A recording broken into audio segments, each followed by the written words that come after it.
Hello everybody, good morning and welcome to the Youth-Pro event. So the format today is going to be 85% handicap for the kids, 2 kids and 2 pros as well. We're rooting for the kids to beat their average. It's 85% to 120, and alongside me, Kevin Burns, and on the call, Paul Grant. Hey, Greg. Hey, Kevin. How you doing? Good, good. How you feeling? I'm under the weather, but I'm okay. I got 2 more matches after this today. Piece of cake. Okay. Owen Barber on the right. Daxton LaRue on the left. L-A-R-R-I-U, pronounced LaRue. First ball got away. Second ball was much better, but he gets only 3. Owen gets a 7 to start the first of 3-string qualifier. Playoffs to follow on a separate broadcast in the left room. Remember to consider the averages. Daxton LaRue's average 68 and Owen Barber's average 89, excuse me. 89. It's the Candlepin Bowling Association first adult youth event. They did a great job. And it's a 3 for Daxton to start his match. Owen, much better ball on the head pin. It's 8, not bad. 7 to 9, so we can use that wood. So remember, we're looking for about 9 a box for Owen to meet his average. This is put on by the Candlepin Bowlers Association, the CBA. That's an 8 for Owen. Yep. Owen's approach is similar to his father's, from what I can tell. He gets an 8, 15 through 2, 4 in a team. 2 adult, 2 youth. Later on in the playoffs, it'll be 1 adult, 2 youth on a lane. And knockout rounds, we're told. We'll verify that later on. I'm looking forward to this tournament so much because it's basically a continuation of all the efforts the ICYBA tournament put in, and now the CBA helping out as well to really ensure that the future of our game is safe and sound. Owen Barber 4. trying to get it out here. Daxton gets a 5, 8 through 2. Barber grabs 2 for a 6. 21 through 3 in the first of 3 on Candlepin Bowling Network. We're averaging 85% to 120, so we're looking for the kids to get up to 120 on the handicap scores, and that'll show that they're hitting their pace. And we're looking out of the 3-string qualifier for the top 24 youth and the top 12 pros, which will actually be 8 men and 4 women. They bowl scratch, the kids bowl against their average. Daxton the channel again, trying to straighten that arm out. He's a 68 league bowler right now. Owen Barber, a 59 league bowler. He's trying to get a good bunch here. Now the other channel. It's good to see the youth program getting their time in the sun here. Getting good experience, good exposure, get the name out there. And a lot of these will be in the pro circuit eventually someday. This is excellent. This is Academy Lanes in Haverhill, Massachusetts, a 44-lane house. 1 for Owen. Yeah, Owen 22 through 4. Academy Lane's the biggest youth program. They have up to 90 kids a year. Pros, we have a challenge out there. Justin Waters just said, first pro to throw a double strike today, he will donate $100 to the kids. Wow. Say that We again. also have a gift basket behind lane 27, right in front of the game room. Kathy Belucas is there. We are going to be raffling that off for a women's international team that is here. So they're making an announcement in-house, but one of the pros, Justin Waters, just said he'll donate $100 back to the kids' scholarship fund on offer today if someone gets a double strike. Kids get $500 for a scholarship, the ones that win. That's amazing. So help those women out go to Canada. 9:31 through 5. Daxton 3 last blocks, 11 through 4, trying to get going here. And he ends up with a 6. Just 14 through 4. And wasting no time is Olivia Parolisi, P-A-R-O-L-I-S-I, a 63 league bowler here in the Academy Youth program. But look at her, she's ready to roll. She's left-handed. The lanes aren't attached. Go! Yes, no need to wait. As long as you impede the bowler. She has a good approach. Yes. Shooting at Caleri, but Nate Lees is going to double Justin. Oh, so close on that one. It doesn't match it, I'm sorry. He's going to match it. Olivia takes Nate to start her match. First of 3 strings. Jabba just announced that Nate Lees is also Nate Lees is going to double or match whatever Justin Waters puts in towards the kids. Olivia in her second box, first string in the ocean. You know, Gary Santoro, the great pro, come up third on the left side. Daxton is 7, just 21 at the half. Looked good out of his hand there. Too bad. He laughs it off, though. Got a good attitude. Shows some nerves to the kids, too. They want to put their best foot forward. Here's Olivia on lane 16. Second ball is better, 5. So here's a question for you, Paul, with the lemon drops. Are you going to charge the kids lemon drops or no? Not this event. Okay. If they know about it, they can do it, but I'm not going to ask them. Okay. I'll wait till they're of age. Well, Max Lebeck always donates, though. But he's of age, though. And that's Jonathan Toth, T-O-T-H on the left. He's an 81 league bowler, high single, 106. Yeah. Olivia, a pair of 8s on the right. That's very good for her. Her average is 63, so you'd expect 6 a box, but she's already on 8 per instead. She's already over her average. Toth gets a 7 to start his match, first of 3 strings. Olivia on the right side, just 4. Make it 5, make it 6, even better. 1, 2, 6, 10. Could it be crazy 8s again? She wouldn't mind with that average, Greg just said, at 63. 80 pace. Exactly. Jump the same foot, same arm. You don't see a lot of bowlers doing that. The only one I can think of is Andrew Therian on the pro side that does that. Ashley Breton does it also. Yep. Ryan Cox. Hogan. Ryan Cox does it right. Not Ryan Hogan, Ryan Cox. And Olivia gets 3 8s. 8-8-8, 24 through 3. Diamond left for Jonathan. Tough. Jason Doucette. And that's a 6 for Jonathan, 13 through 2. So for those of you who are brand new, this will be a bit of a strange introduction to Candlepin Bowling for you, but this is our regional devotion here in Northeast North America. Candlepin Bowling. Roll 3 balls and play the wood where it falls. Olivia Forspin left the 1, 2, 4, 7. Sometimes the wood is your friend. Sometimes it can bite you in the butt. Mm-hmm. There's a lemon drop. I'll have to tease them about that later on. Parents, where are you? Put a buck in. Only charge the parents if you know who the parents are, Paul. I know. I'll make a note of that. Yeah, please do. Olivia throwing a good ball overall. Good second ball there by Jonathan. 3-7-10. Olivia doesn't get an 8 this time. 6-30 through 4 in the first. So over her average. Yep, 3 over her average, and now 1 just bang on. If she gets a 9 here, she's back on track for being for that 80 pace. It's a good up by Jonathan Toth. 9 good pins there. 22 through 3 on Candlepin Bowling Network. Yep, his Olivia average with the 6-pack. His average is 81, so we'd expect 8.1 per box, and 9 is above. You're a math genius, Greg. Thank you. I'm calculating handicaps as fast as I can as well. You see it at the gray bar at the top of your screen as well. What's the square root of 7,255? She just missed that spear. At least a headpin. Good sticks, though. A chance for 10 now. Greg's not going to answer that question.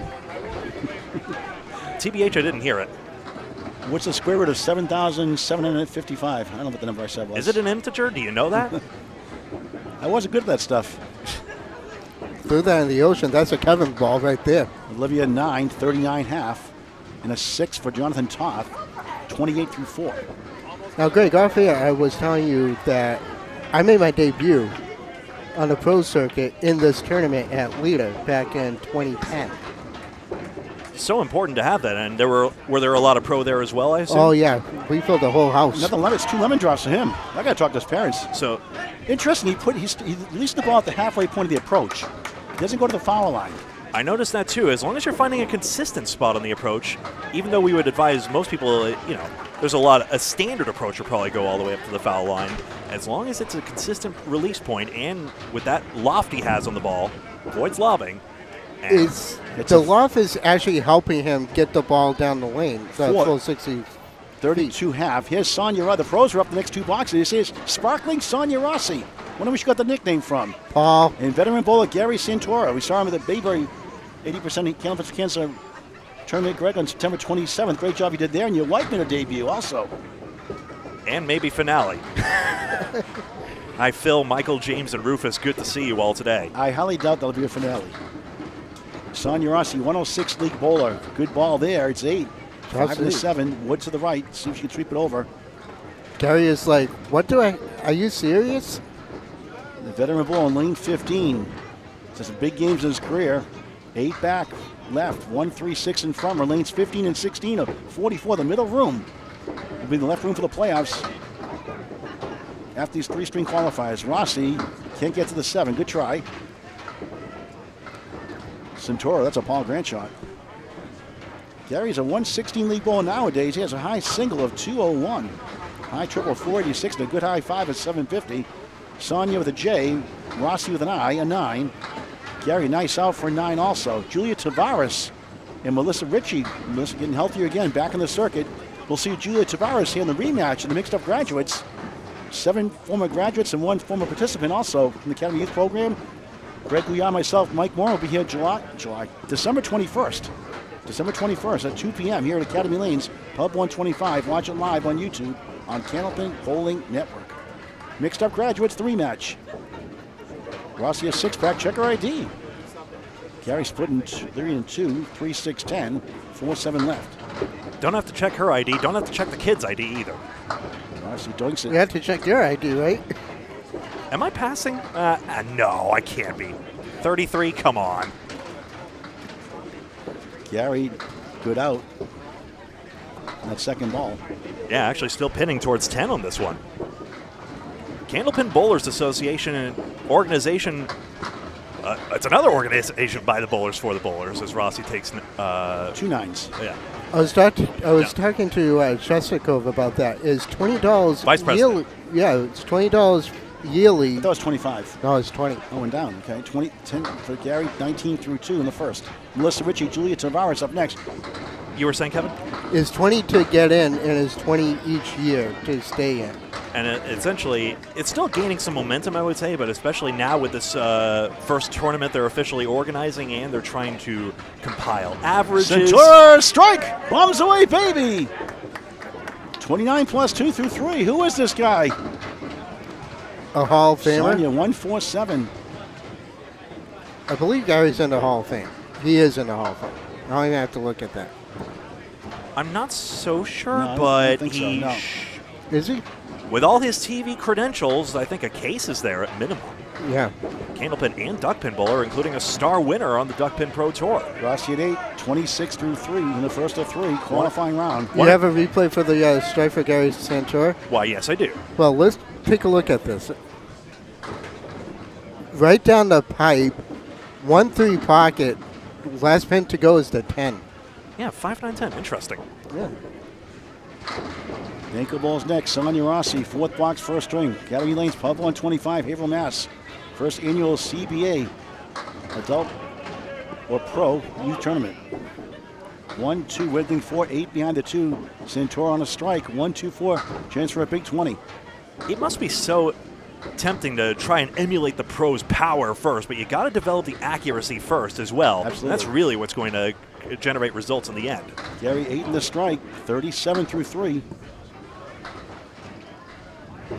Sonia drops it down for a nice 10, 36 through 4. And Centura gets the 10, 47 through 4. As long as we don't lean too much on the skid of the kids, the youth of tomorrow shall be educated in the proper technique on how to do it. That is part of the objective, in fairness. But the point is have a great time bowling as well. And we've got a packed 24-lane middle room here at Academy to allow that to happen. 96 bowlers altogether. Yeah. That's astonishing. Ross from Rutland, Massachusetts breaks up the 7. Here's the check mark. Yeah, wobbling 5, wobbling 3, 6, 10 to the right. You think there's buy-in for the CBA and the youth movement? I'd say so. Absolutely. There is. What I like about too, they're trying to get the average for tournaments. Instead of your one league average, you're going to try to get your average for all tournaments and leagues. The CBA, yes. Yeah, make it more fair. So if you're in a tough house, Oh, What a shot. spare for Rossi. She didn't even play the wood on that. Gary, a Paul Grant shot. Right through the hoop. Your favorite shot, Paul, too, is the half Worcester. Nightmares about that shot. Many a $2 in my career.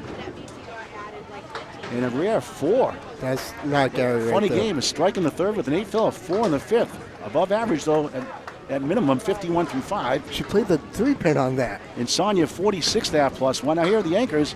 Melissa Ritchie, co-owner of Riverwalk Lanes, and Mark Ritchie. One of the Candlepins Cancer Scratch Roll-Offs, January 2026. Register at Candlepins number 4, Cancer.com, Candlepins number 4, Cancer.com. Always a good time there. Melissa has such a smooth ball. It is so smooth. 1, 2, 4, wiggling 8 behind the 2. Here's Julia Tavares. Drywall Concepts, I believe, the Mixed Worlds team in this case, and Riverwalk Lanes has sponsored, Mixed Worlds team in their own right. Melissa can reach the 4. The 8 is the hard one to get them back. At that time, the 4 didn't go. The 8 did. Meanwhile, Tavares has the 1-3, 5 behind the 1. The sleeper is the 8 back left. Melissa gets the 10. And Julia trying to get out of here with a bunch. She does with a 9. Melissa, 107 average, 191 high single, high triple, somewhere in the 430. She doesn't remember offhand. I have her sheet with me. And a 660 or so high 5. She has Leader Lane's record of 191. Try single. The former Leader Lanes. Oh, look There's at a this. away, baby, strike.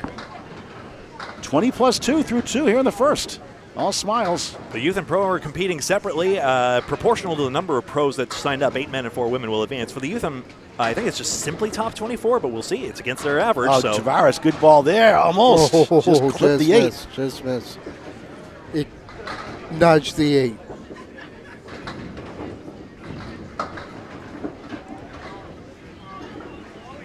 To be 8 men and 4 women as Julie gets a 9, 2 9s to start her first. I was told there was to be 8 men and 4 women making the playoffs for the pros, 24 advance for the youth. Right. Replay for Melissa's. Nope, it didn't get it. Sorry. Oh, I thought I hit the button. I'm sorry. It's okay. Well, nice strike by Dave Barber out to the left, to the right. Melissa Ritchie on the right side of the 1, a 6-pack on a strike. Tavares, nice ball on the crossover. Sweep 7, 7 left, 6-10 right through that Woodlands up. No, goes away, tough break. Got to be on your angles here at Academy, or else the pins are brutal. They are. Ritchie, RICCI, nothing there. 4 on the strike, 24 through 2. Julia sails away. It just curved away on her at the last moment there. The wind took it. Close the doors. Tell the train to wait.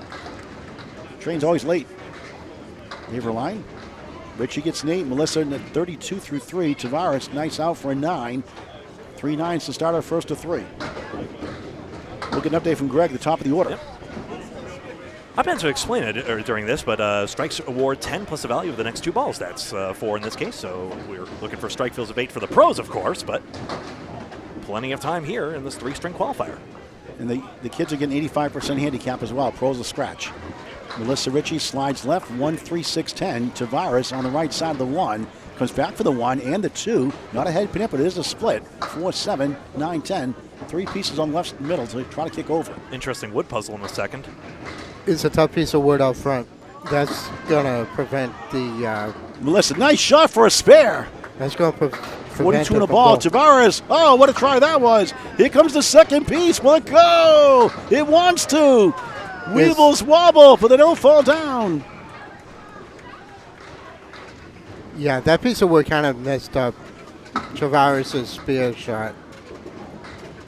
Puts us misery for a 10, 37 through 4 on Candlepin Bowling Network. Over 2,300 videos, almost 5,100 subscribers. The ESPN at Candlepin Bowling, we cover all the class of bowlers, including the youth, the adults, the seniors, Candlepins for Cancer Office, and so much more. Friday Night Pro League, Mixed Internationals, Mixed Worlds, you name it, you've got it. Candlepin Bowling Network on YouTube in high definition. Please subscribe free.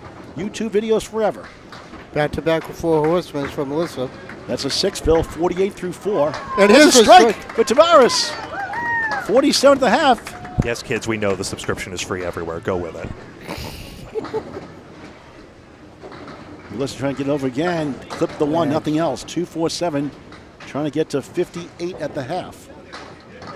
And Tavares, good pitting. 3 9s at 10. Now a strike. Interesting. The pros wait. The kids don't. Melissa 9. 57 half on Candlepin Bowling Network. Let's get an update from the soothing sounds of Greg Gouillart. So here we are. So Olivia Paralisi, I had a great first half. I'm looking forward to seeing her again because she's currently running above her average. Meanwhile, Melissa Ritchie with that 57 half is doing quite well for herself, and still 5 boxes to go for the kids here. Owen Barber, 59 average, on pace right now, 31 half. Not wasting any time. Daxton LaRue will start on lane 15 in just a moment, 21 through 5. 89 average, I'm afraid. Or is it 59? I'm sorry. I think it's 89. Okay, I think it said 59. Okay, I wrote it down wrong. 89. That's pretty good. Yeah. He almost made a nice spear, too. He gets Whoa, a nice look at 9. this. 40 through 6. And that's the importance of every single ball to make sure you're getting your pins, especially when they're tough. Daxton trying to get something here on the third ball coming up. He laughs it off, though, keeping a good attitude. Look at that form for Barber. Very similar to his father's. It really is. That one got away. I'm sure anyone's first stream on camera is nerve-wracking, but past a point, a lot of the bowlers learn to treat us basically as part of the furniture. I mean, until we get a big shot and then you hear Paul from a mile away telling you about that. Like this. It's a 0 for Daxton. 21 through 6. No score. That's what they say in darts. No score. 3-9-10 for Barber. Owen trying to pick it up. This is Goes good. the Ocean. That's -1.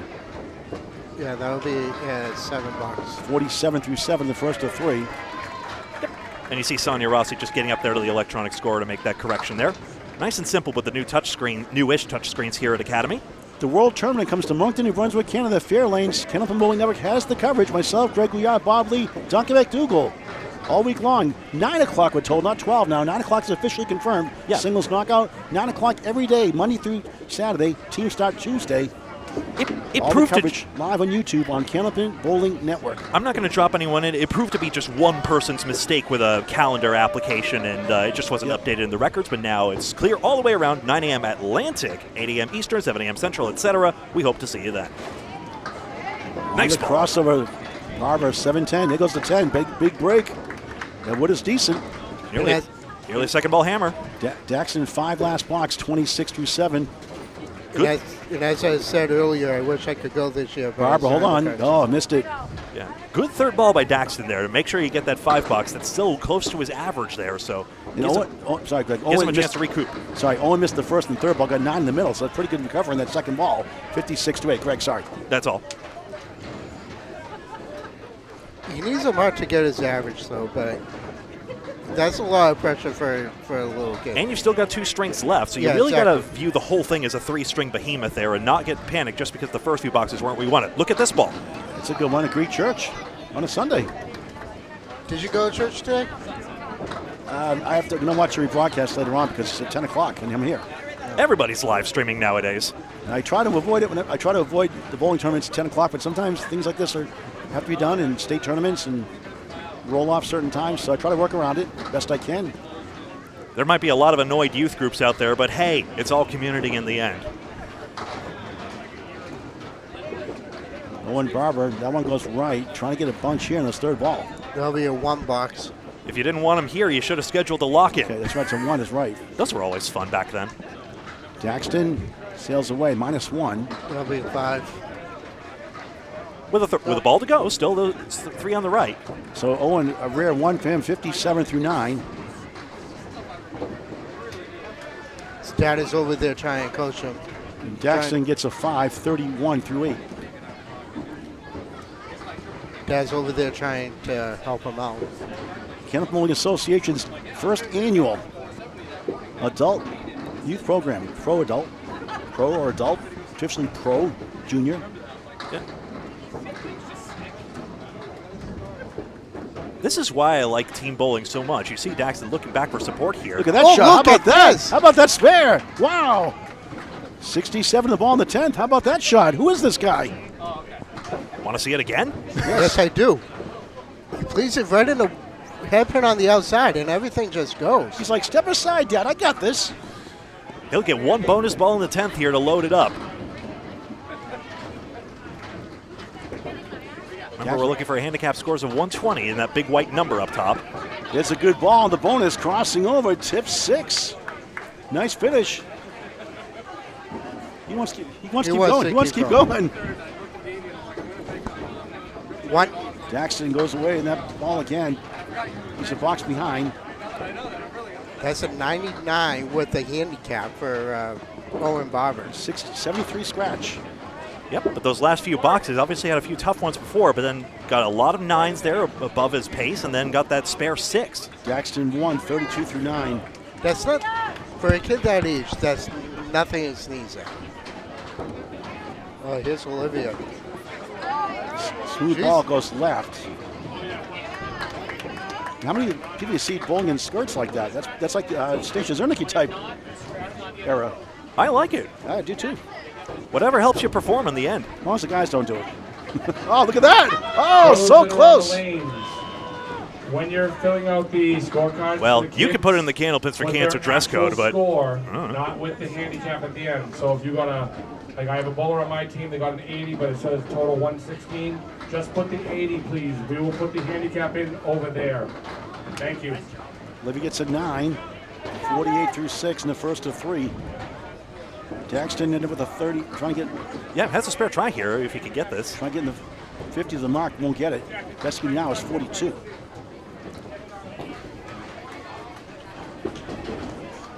I love Olivia's cadence on lane 16. It's like a natural up there. Look at that curve, right to left. Full spin the post. Nice out for Daxton LaRue. Nice. Best box, 41 string. You know, he's going to be able to watch this tape Yeah.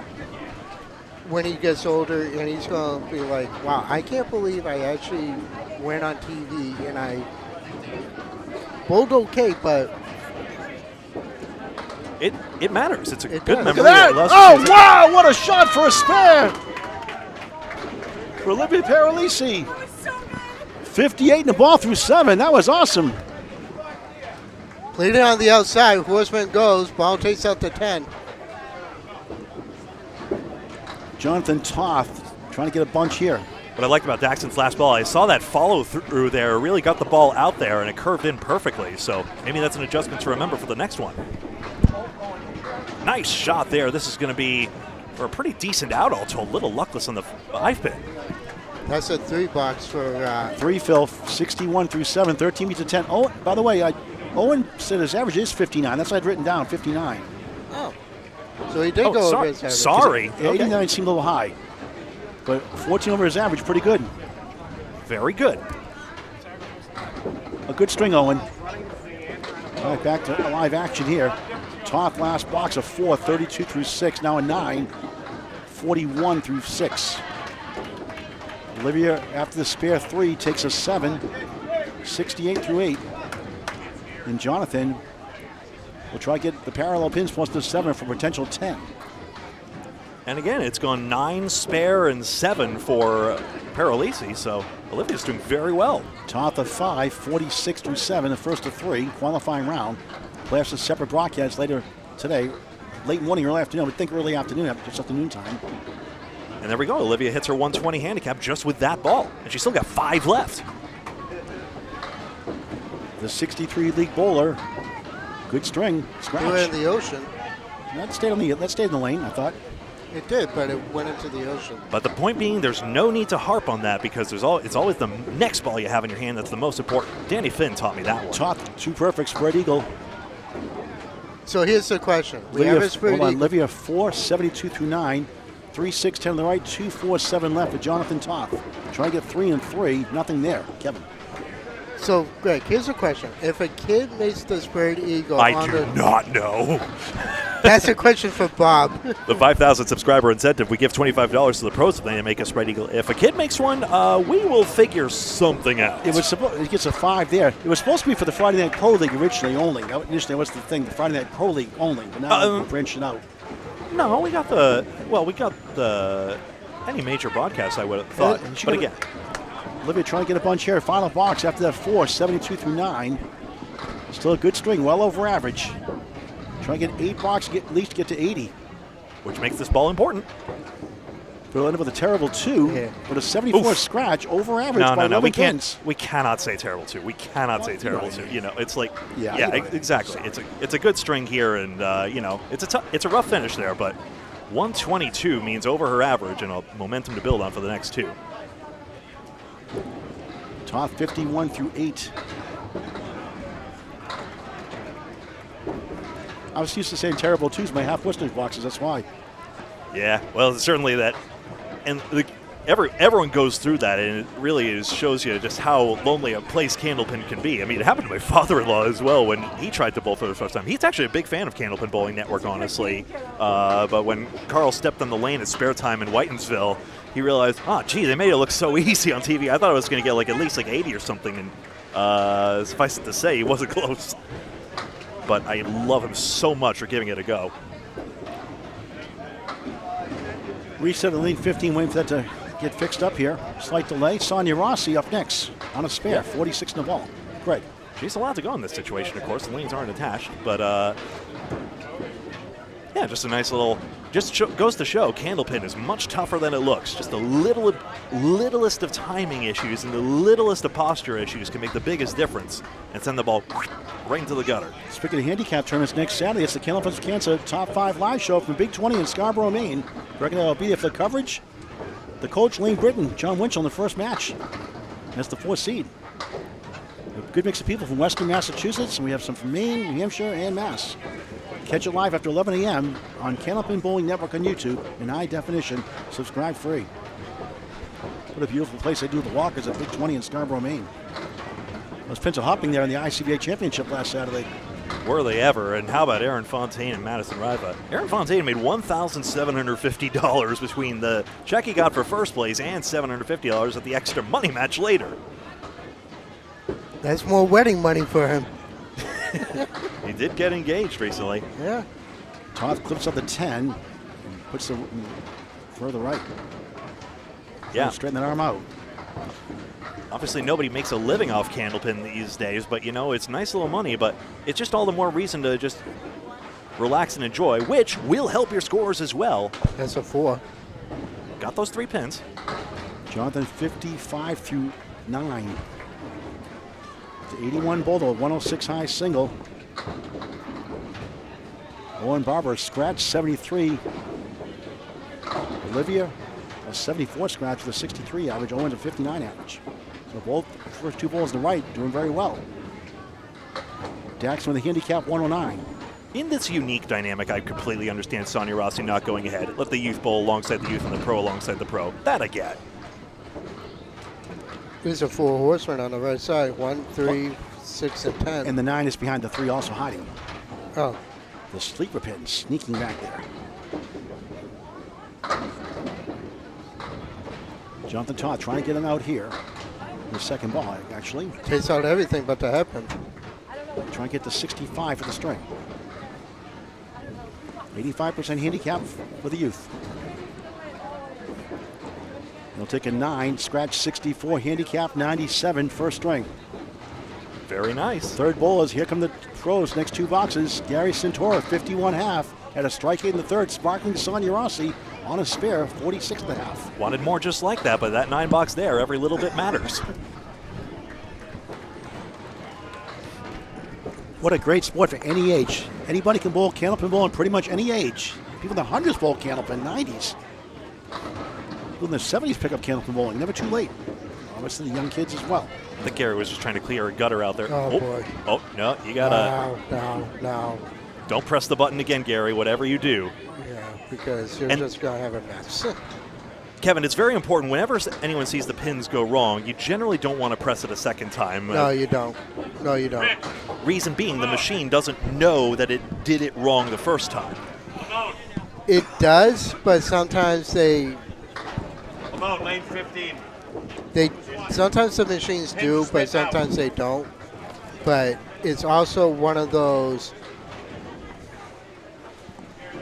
Keep going. where the pusher just continues pushing them. I'm dying to see what happens now because Gary did press the button. But the problem is the tubes did not come down, so it's probably the toggle switch up top. Yeah, that's the toggle switch. But it's also, this is a common breakdown for this lane. Remember last year we were covering a match on these 2 lanes and the sidewalk fell? Oh, yeah, that's right. Yep. I mean, with 44 lanes under, I'd say 1 roof, but it's really 3. There's a lot to maintain here. They do a great job. Academy Lane since 1963. Yeah, see. And the Pub 125 came in the mixed wells during 2022. That's interesting. That pin actually stayed up. Until the wood takes it out. What? No. No, because when whoever went back there to fix the thing, look, how often do you see that? That's pretty incredible. Maybe it was a short drop. I don't know, but That's amazing. never I've never For seen context, that. folks, Kevin Burns has been a mechanic before, at least at Mason's Leominster formerly. And you never were employed at Lita? You just bowled out of there? I forget. I just pulled out Right. of there. Back to live action. Sonia Rossi on lane 16 here at Academy Lanes, Pub 125, Haverhill, Mass. 46 in the ball. It's a good one. It's 8. 7 to the 8. The wood rolls away. 54 half. No wood, no luck. Centora 7. Object pin is the middle. 6, 9 left, 10 right. Wood in between. We're in the first of 3 strings. CBA debut. Pro Youth Tournament. Oh, what a try. Andy Clemper made it here in the Atlantic Candlepin Singles Tour recently this year. And a couple years ago, Jeremy Van Dyke made it in an ACST match without wood for spares, both of them. And that's exactly how you do it. The idea to play the pin off the wall so that it gets the bounce back. Sonia takes a 9, 63 through 6 in the first of 3 qualifying rounds. Gary Santora takes a 9, 60 at 6. You know, I can see why the pros are doing it ball to ball and waiting for the bowler on the left to finish and resetting at the same time. That's called bowler's etiquette. It's very important and shows the kids that you need to learn how to do this. Interesting. Center diamond for Sonia Rossi. Gary Santora sends it left for 6. Make it 7, 1-3-7. Now, counter to that is Men's Worlds, which is, every single tournament, tends to run behind time, and there might be a reckoning about that soon. Who's to say? It's up to them, but, Rossi off the wall, can't get the 3-5 to go. Good effort on the object pin. It's a tough balance between not cutting off approaches and respecting time. Gary missed number 1. Yeah, I talked to Fairlanes a couple weeks ago, the manager there, and they're going to talk about it. We'll see what happens. Son gets a 10, 73 through 7. Santora gets the 1 now for a 10, 70 through 7. Kevin. Would you call that a pace of play kind of thing? Pace of play, yes. Yeah, like baseball does. Yeah. Pitcher clock, because, they say you should get done by 6, 6:30, lane breakdown maybe 7. It's going until 8:30 a lot of times, 8:45 sometimes. Which is interesting because the tradition of baseball is that it's not a game in a hurry, so to speak. And yet, I think people like the fact that, the batter isn't always, standing there and adjusting gloves. No, ma, and Yeah, really. love you. Sonia 8, 2 in the 10. Well, he's busy right now covering the Dodgers and the Blue Jays in the World Series. True. 1-3, 9-10 for Santora. There was- wrap up the first next. There was an interesting thing during said World Series in Game 2. Look at it. Oh, I thought it would send it there. Santora has a chance. Paul. For a spare, missed number 1 again for the second box in a row. John Smoltz had an interesting point of pitch count is such an overrated stat, and it's a number that we focus on too much as opposed to pitcher fatigue. The reason this relates to bowling is maybe there are certain statistics. Maybe are head pins a good statistic, for example, which you notice I'm not even lighting up today. Just first of all, I don't want to do it for the youth's sake, but I was wondering why you weren't doing it for the pros. So. Each of the 9, Sonia 82, Gary 79 through 8. it didn't seem terribly important today somehow, but is hitting the head pin the statistic we're after? And that's actually a recent phenomenon, of course, tracking head pins, which I am very happy to do in most cases as well, but just interesting to see if there's enough of a correlation to make it worth tracking, essentially. Sonia 5-1 washout. Santora can't find the head pin. All of a sudden, 1-3, wobbling 6-10. And I love the fact that Micah Imperato does all this extensive data collection so that we can see the numbers and see for sure. That's a good ball for Rossi. Can't convert in the 4-10. Good effort, though, again. Santora, this time he missed the head pin again. I thought he had it. Wait. Tapped it backwards, won't go. Not enough mustard on that for it to go. Songa trying to send it left to right. Does for a pretty what 10. a shot. 92 nice through shot. 9.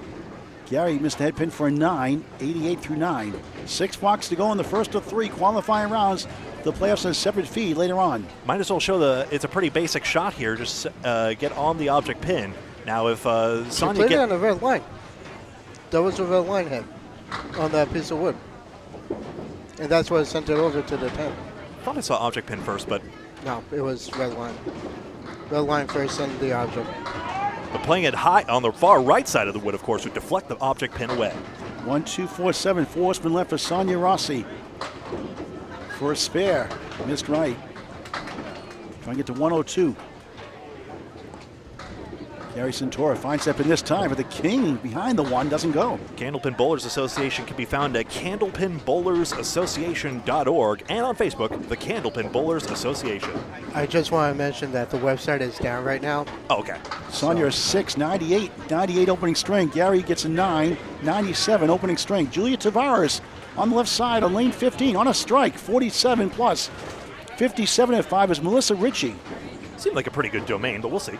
The teacher and the student. Melissa Mark Ritchie, some of the best teachers in the game today at Riverwalk Lanes, Amesbury, Mass.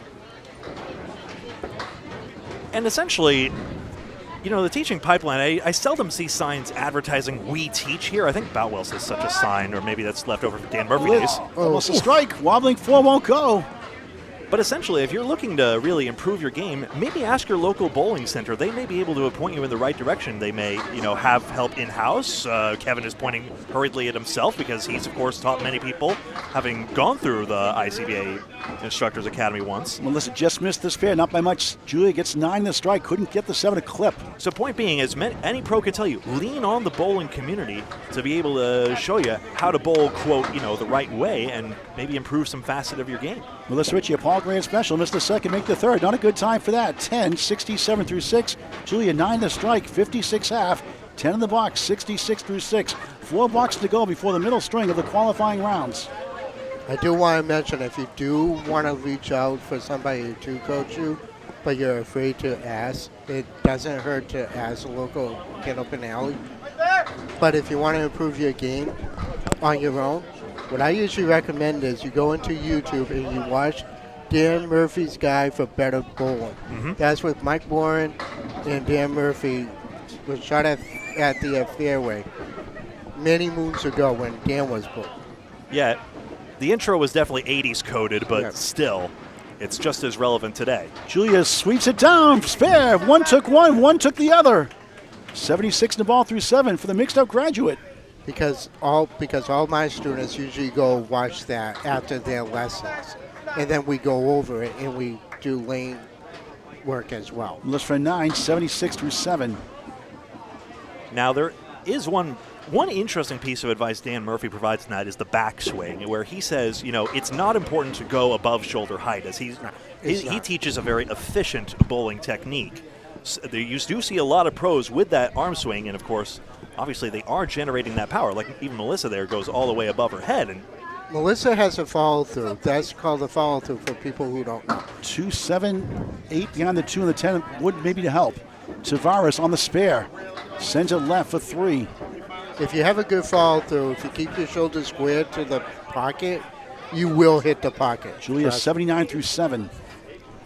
A few years ago, I was bowling next to Bob Wickham in the ICBA Rock and Bowl here, and he said to me that my elbow is always bent, so I have like a spaghetti arm.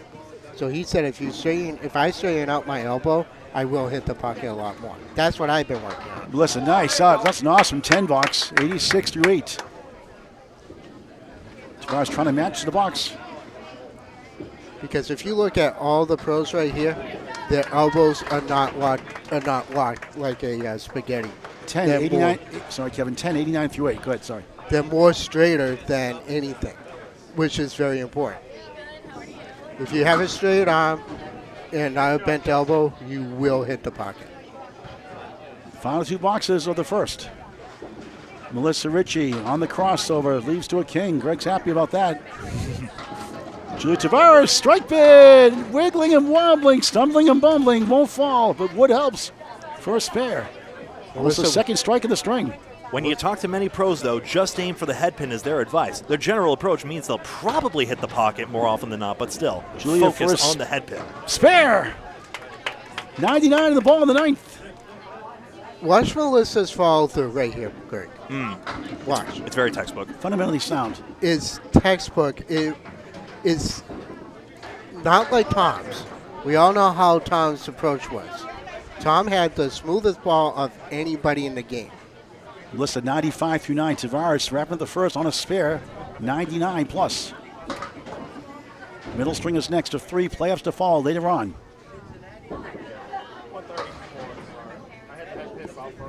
Melissa just missed left. 137. Tavares in the pocket up the wall.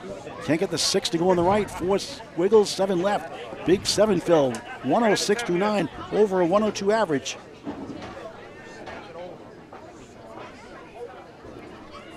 Melissa missed right. 1 on the 7, trying to get to 109. Correction, 105. Tavares the wood. What a try. Oh, wow! What a shot for a spare. Nico highlight reel.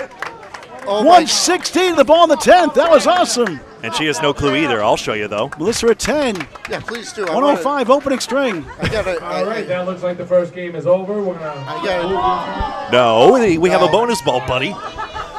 She played that on the cap, and the piece of wood just goes back and takes out the other 2. He called end of string. He still has a bonus ball. You spare in the 10th, you get a bonus ball. Wraps it up with a fill of 3. Good job, Julia. Nice job.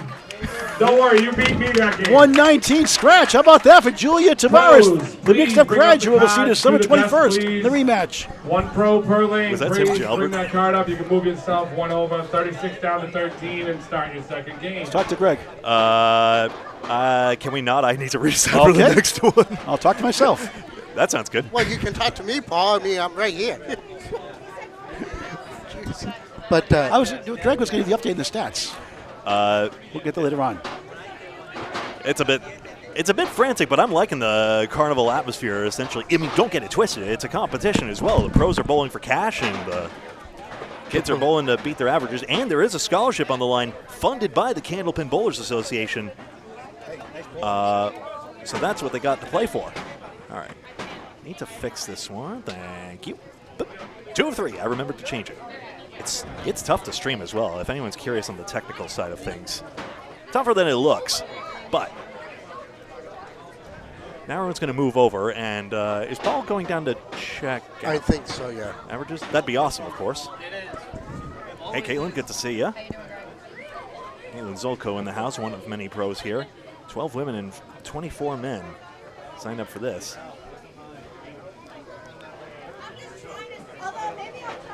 You can start your next string whenever you get your stuff moved over. So everyone just moves over one lane. It's as simple as that. How it usually is in these roll-offs, essentially. Yeah, a roll-off. That's what this is, a qualifier. Call it what you want.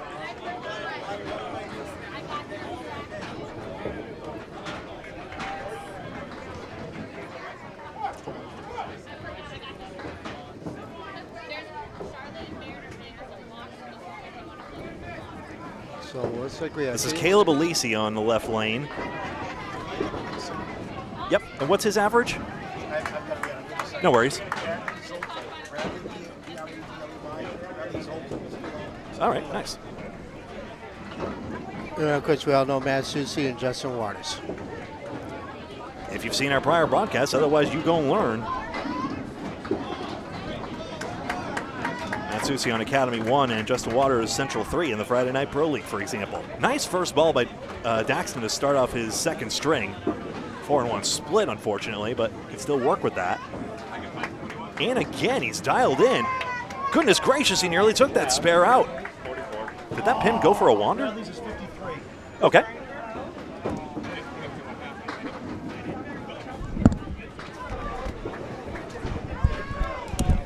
Two nines. Daxton, much better start here to stop the second of 3 and 9. Caleb, a nice 10.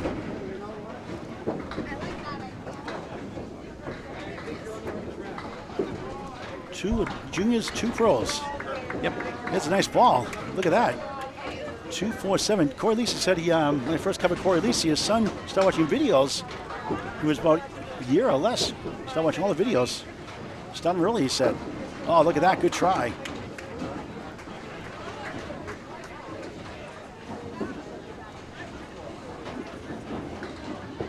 Caleb C-A-L-A-B, Lisi, A-L-E-C-I. Look at this. Funny, see the lane, isn't he funny? 8-18 through 2. Daxton LaRue. It's a 4. So it's 13 through 2 in the second of 3. just about on average for his 68 average. Can Caleb be better than Corey Lisi? Corey's been really good for Academy 1, the Friday Night Pro League. And call us to Candlepin Corner. Free to subscribe to the YouTube channel, Candlepin Corner on YouTube. Daxton Dominoes 4. We're at Academy Lanes, Pub 125, Haverhill, Massachusetts. I've just put question mark as Caleb's average. Very sorry we don't have that info for you right now. Well, Justin was going to check for me, he said. Okay. Oh, that's very much appreciated. Get the stuff on the fly. Caleb at that time gets a 4, 22 through 3. This is Candlepin Bowling Network, where we embody the spirit of perfect is the enemy of the good. Daxton 6, 19 through 3. That is, in other words, don't be hung up on doing things perfectionistically, which I certainly am sometimes, but it's good to just get yourself out there. You know, get those first few games, get on the lanes and bowl, maybe in front of our cameras, maybe not. The more you bowl, the better you will get.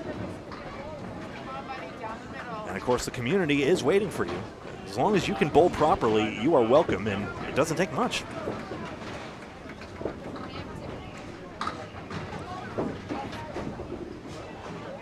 Caleb has that run up to the line there. That generates some momentum. The footwork does matter. Good second ball, and the wood is not going to take the 5.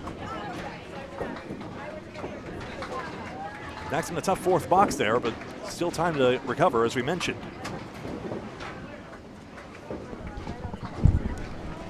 They've researched the average, Greg, for Caleb. We'll get that in just a moment. Obviously, that's how they'll be calculating the top 24 youth and top 24 youth that advance, in addition to the top 12 pros, 8 men, 4 women, proportional to who signed up. And that will determine our 12 teams, which I believe will just be top seeds with top seeds and such, I believe, or it could be random draw. I'm actually not certain. That's a nice ball. Look at that. Almost got it. What is a wobble? Caleb almost pulled it off.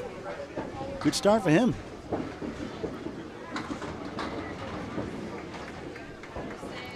Trying to curve in, just missed right. Look at do that little moonwalk, Michael Jackson dance. That was as straight as it can be. 40 half.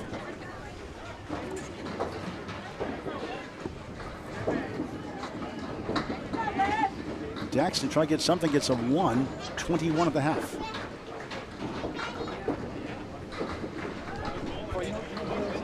There may be a slight bend in his arm. It's hard to tell, but Caleb at 57 average, Corey Lisi said.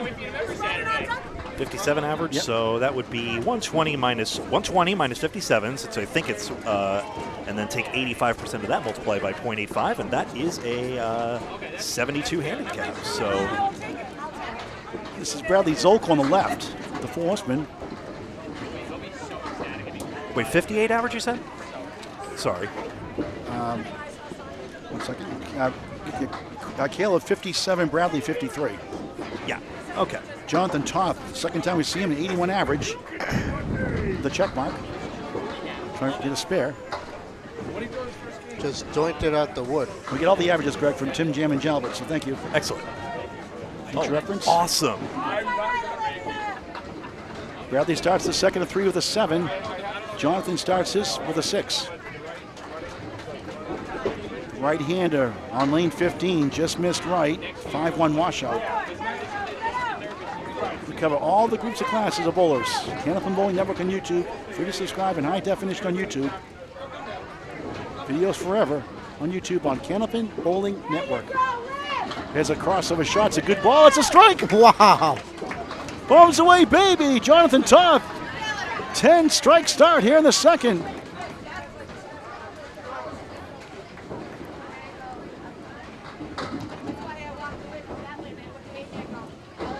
Yeah, you might want that. Yes. Zoko clips the 10 with the wood, a 5, 12 through 2. Isn't it nice, Karen, to have the kids on the cameras, essentially? Yes. It is. Jonathan on a strike, roll 7.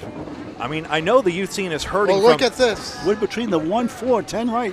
Yeah, kicked the 3 from behind. Trying to get a big 20. Second ball, it got away. 7 this Phil. Fooled you, sorry. 27 through thank 2. you. I hate when you do that. It's my evil plan. You're not a gremlin. Jonathan Toth at 8. Good start. 35 through 3 in the second of 3 qualifying round. Don't tell him, man. He can't dream. Bradley at 1. Actually, no, you fouled. reset rather. So reset. 12 through 2 coming to his third box.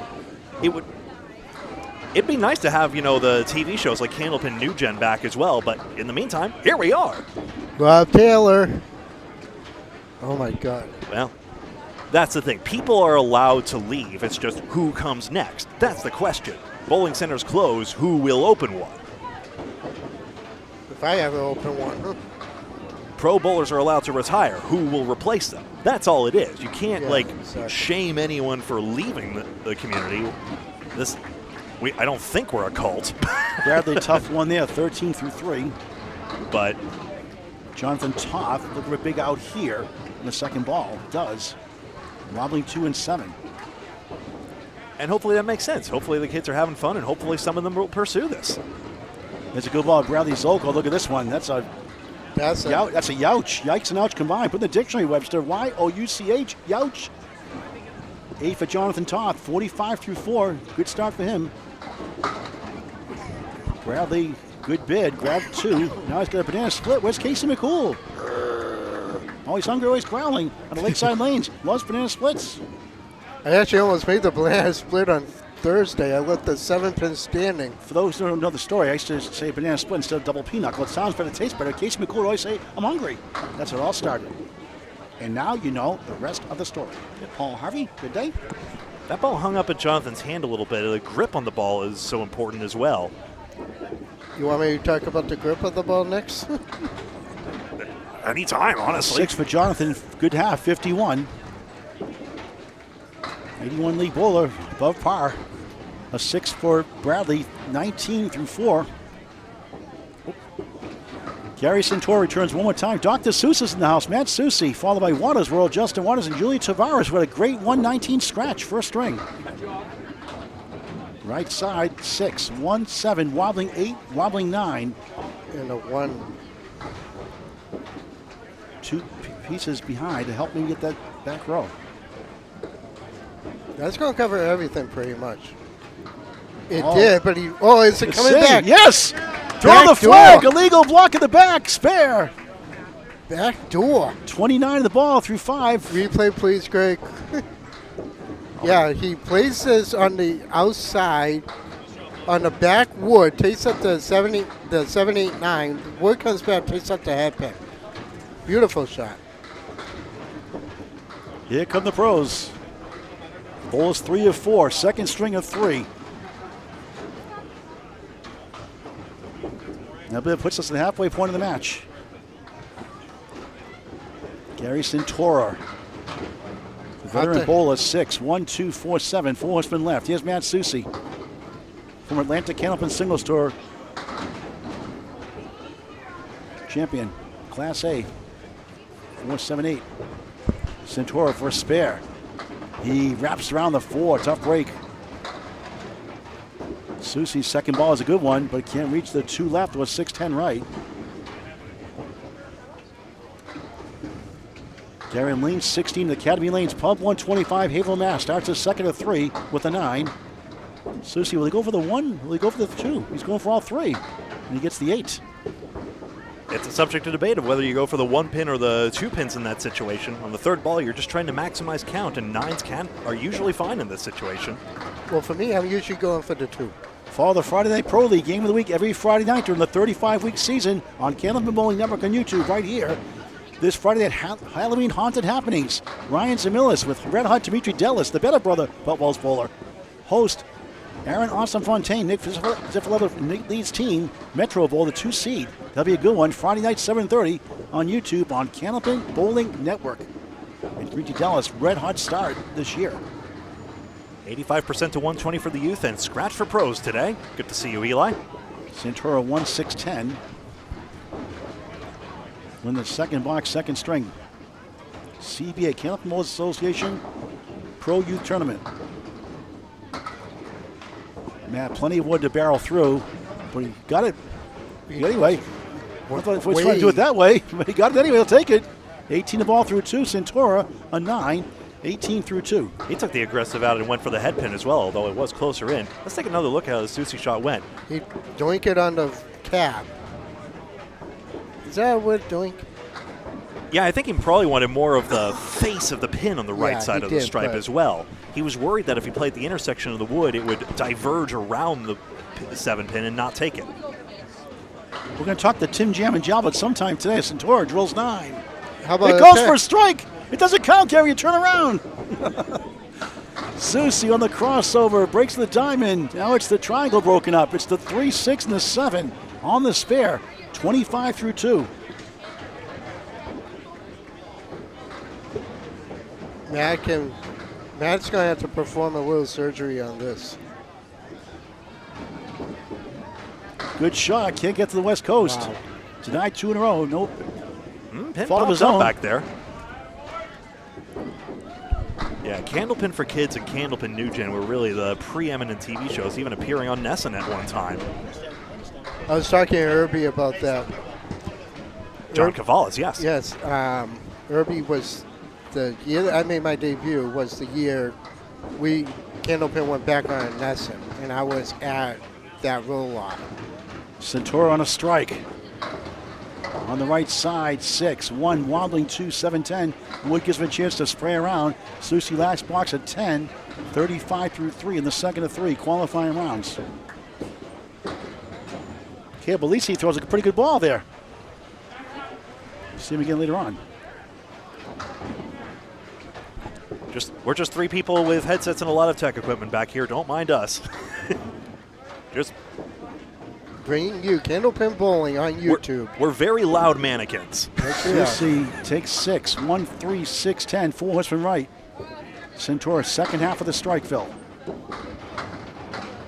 Takes everything out but the head pin. 9 the fill, big pins, 37 through 3. Susie for a spare, knocks it down. 2 in the last 3, and he lucky to have 3 in a row. 45 in the ball through 4. Gary now just missed again by a smidge. Greg 2023 Incorporated. 46 through 4. There you go. There's the 4 horsemen on the 1-3 pocket. Plays it on the inside. Oh, he actually played it full. He's lucky he didn't drive the head pin straight back. He wanted it inside, of course, and that's the idea. You play on the inside of the pins, and basically the ball's energy only has to travel through the 3, 6, 10. Gary 9 again. This time it's the 6. Usually when I play the 4 horseman, I play on the outside. Susie on the spare, goes left, another 4 horseman, 2 for 1 special. Interesting. Is that how you teach it? 51 What? through 4. Is that how you teach it? No, I usually tell. Okay. Missed that chance. Usually when I teach it, it's like whatever you're comfortable with. Susie 2, Rick Kimrowski, 4 horsemen spares in a row. 61 of the ball through 5, halfway through his match. Gary, a Paul Grant special, missed the second, make the third. Not a good time for that. 10, 56 half. Here come the anchors in red hot Julia Tavares, a 119 first scratch. She has her work cut out for her this time. She has to go up against Justin Waters. And one of the best bowlers in the game, Waters World, Justin Waters out of Ryan Zamillis. Though, of course, they're not going up against each other. Top 4 women and top 8 men pros advance. Tavares, good form in the mixed-up graduates December 21st rematch. She won it with Lissa Coppin, Dylan Baki, and Dylan Moore. Check mark left. What a smooth clockwork swing. 2-7-10. A little full on that, but Tavares can't uncheck the queen. There's a king, there's a queen. The 5 for the ladies. Waters wood behind to help spray around. Let's see if we can get it. Deadly pinner, accurate. Nails it, got it. Huge shot for a spare to start his string.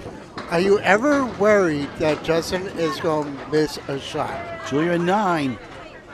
Seldom to never, and it's basically just another textbook example of a smooth, steady delivery.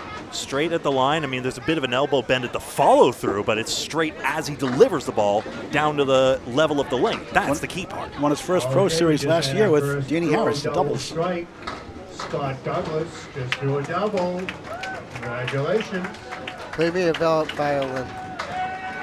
And that's Wow, Justin six Waters. on His Marshall. double strike incentive just got hit. That's why he's recoiled. Yeah. Pay up, buddy. You pay the kids. Nathan's doing $200 donation. Justin 1. $100. Yeah, and of On course, the bonus, the setback leave. Of course, Nate one upped 4-7-5 him. middle. 17 through 1 Tavares. Clips the one barely. 2-4-7. Trying to get out with a 10. sorry to step on that, Paul. That's okay. Just don't step in my blue suede shoes. Waters trying to send it over. Paul Grant shot. Right through the uprights. Well, it is football season. Tavares grabs 2 of the 3 for a 9. 2 9s to start a middle string. Promising young bowler in the ladies division out of the academy program here. Waters goes for the 1 instead of 2. 8:25 through 2 on Candlepin Bowling Network. Let's pause 16.7 seconds for station ID from Greg Gouillart. Hi, it's Candlepin Bowling Network, where the subscription is free. Please like us on Facebook and hit that subscribe button on YouTube if you're logged into the platform of choice. Also, if you wouldn't mind hitting the like button on the video itself, much appreciated. But either way, your support just by watching really helps. Tavares 2 full, 3-2 split, 3-6-10 right, pins on the left, 4-7. Third block, second string, Justin Waters on the right side, a soft hit of 3. Don't see that too often from him. That's a little soft for him. Tavares clipped the wood barely, trying to get that 3, nudge it with the wood. Couldn't quite get there. So he's trying to get it to move around. Waters missed left that time, 1 in the 8, hold on. And Tavares trying to get 3, gets 1 for a 7, 25 through 3 in the second of 3. Top of the order after these bowlers. Justin Waters is an example of a spot bowler where he'll actually pick a spot on the lane to deliver and then look up at the pins afterwards. Nice 10, 35 through 3. That varies, of course, in comparison to pins, bowling at the pins by looking at the pins. Some will use the shadow of the pins and other reference spots, Kevin. Corey Packard. Getting close to the halfway point of the match. Kevin? Corey Packard is a spot bowler. I mentioned this I don't know how many times. I used to be a spot bowler too. Nice. And when I started, I tried to change my style. I started listening to him. I screwed my game. I didn't do good after that. I lost it. Started bowling the other way. I'd lost it. I was late in my career. Tavares, Will's down left side. 3-6-10 chance. Here's Justin Waters, lane 15 in Haverhill, Mass. And if you want to see Paul Grant bowl, you can go into YouTube, type in Candlepins for Cash, and Paul Grant threw the last Tavares fair. strike on that show, if I'm not mistaken. That's Am I right. On the initial show, yep. Candlepins for Cash from Bob Gamere. When I was with somebody. My only claim to fame. When Bob Gamere was somebody. He was on his way out at the time. That's why the show was going off the air. It was the 9th and last show. I was like, the last guy got a 9 in the Wigglers, didn't get the strike. I'm like, yes, I'll be in a Who Cares trivia book someday. Tough third ball for 45 Waters. years later, it still doesn't come out. Just wants to go for the 2 on the left side. We're 6, 41 through 4. Julia 35 in a ball. It can happen to anyone. And again, small things make the biggest differences. Even for an international champion with that same Academy Lanes Worlds team that Waters has the name of on his back. He'll be representing them again this year, in a couple of weeks actually. And they added Aaron Fontaine. Goodness gracious, that's going to be a stacked team. But Going their 4th title in back-to-back titles. yeah, Parallel time plus a 7 for Julia on the spare. 5, 40 through 4. Nice picket fence here. Waters. Good night. 45. Make it 51 at the half plus 2. Tavares can't get the 6-10 to go, and a good try. So Waters 51 at the half plus the strike. last year Academy Lanes won their first title not at Academy Lanes. Now they're going for their first title in Canada. 3 balls left on marks. Tavares no half with that shot in 8, 48 half, despite the spare 7. Oh, a spare 5 rather. Do we know if Jeremy Seaholm is coming back for the Worlds this year? I thought no, but I'm not certain. Okay. All right, let's pause for an update from Greg halfway through the match. Sure. Jonathan Toth is currently running a handicap total of 84, so considering that his average is 81 right now, that means he has the potential to possibly, let's see, yeah, he could hit his handicap target just by going his average right now. Caleb Alisi also doing very well. You might want to tattoo our court. Yeah, we're trying to. Let's see if we can do it. There is a microphone available there. Mind yourself on that cord. I think it should work, but yeah.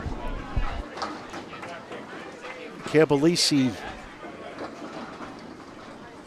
That's a $3 for Caleb. We got a special guest. We have Mr. Candlepin Corner, Corey Alisi. How you doing, Corey? You're bowling great. Big win Friday night in the Friday Night Pro League. Came in a week. Yeah, we're doing good. Yeah, we bowled well, but really it was on Fuller. Fuller carried us that third game, and Scally. Fuller and Scally just went off. Well, you had two big 20s get a 143 first to help win that string in a close one. Yeah, it was a fun match. It's a good team to bowl against. Central won, so it was a lot of fun. Sorry, watching my son. So I heard a rumor, hashtag better than Corey Elisi from does he have an Instagram page or something? You know what, if he doesn't before this, he's gonna today, so we'll start making him one. You said when I first met you, bowling Logan Gingras, the Atlanta Candlepin singles for Extra Lane, Shoot a Sport a few years ago. You put down your comments, he watches all the videos of Candlepin Bowling. You said start him early. Yeah, and it's kind of continued on. He's fallen in love with the game, which has been a lot of fun to do. Things like this where I get to bowl down the end as adult in this tournament, and then get to and then watch him do his thing. He's over average first game. He's already almost at his average here, so we're excited. I'm excited to see how he at 6 years old. So his future's bright. Does he have your mannerisms or your wife's mannerisms? In terms of bowling or life? Bowling, she doesn't bowl at all. She's never been a bowler, so he kind of follows a lot of what I do. But the coaches here at the academy program have been excellent to fix the things that I do wrong that he emulates from me. So it's been good to have the coaches here. Any truth rumor he's giving you lessons?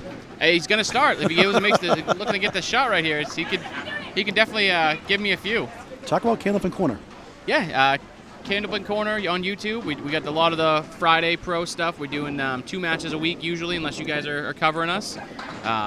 Central 3 and Academy 1, and then we'll have the videos up on YouTube for Academy 2 as well. Tim Gialbert streams them on his personal page, and then we're going to upload them there so that they live forever. You're doing Atlanta Candlepin Singles Tour recaps also. Yes, yeah, we're doing that. Me and Danny Finn doing the ACST recap, and got the 9-pin tournament coming up in a couple months, so it's a busy time of year. Talk about the CBA. This is awesome. Yeah, it's excellent. It's something that's for the bowlers. It's to support the bowlers, kind of build up the game from a bowler perspective in conjunction with the houses. Work with the houses, work with the other organizations as we are today with the ICYBA to kind of give back to the game, give back to the kids, and centralize as much as we can for a long period of time. For those who want to get involved, there's a membership fee and an annual fee. Talk about that too. Yeah, so it's Candlepin Bowlers Association. I don't know if we've posted anything about signing up for this year right now because we're just we went through some growing pains, so we're trying to work out all the bugs here. But membership will eventually include access to the database, submit your scores online so you can track your average,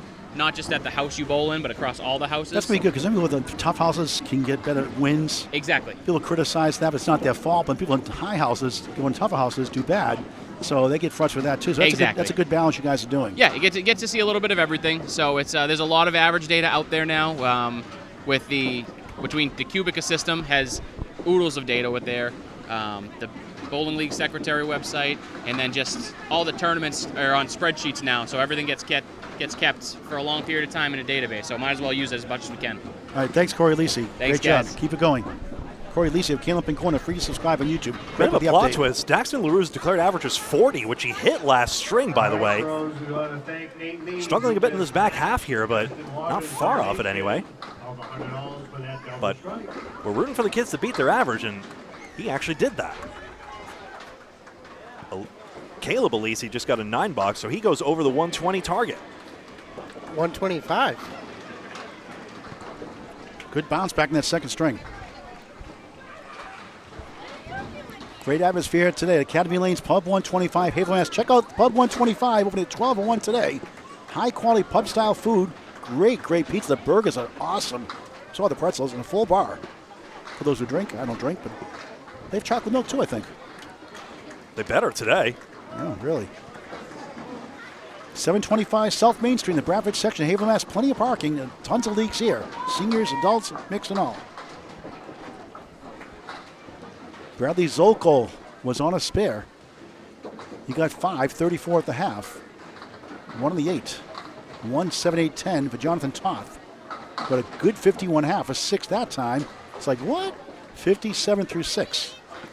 As the kids bowl more, they're going to realize not everything's going to go.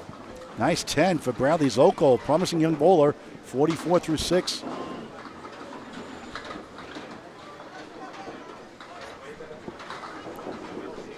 Jonathan on the left side of the 1, just 4.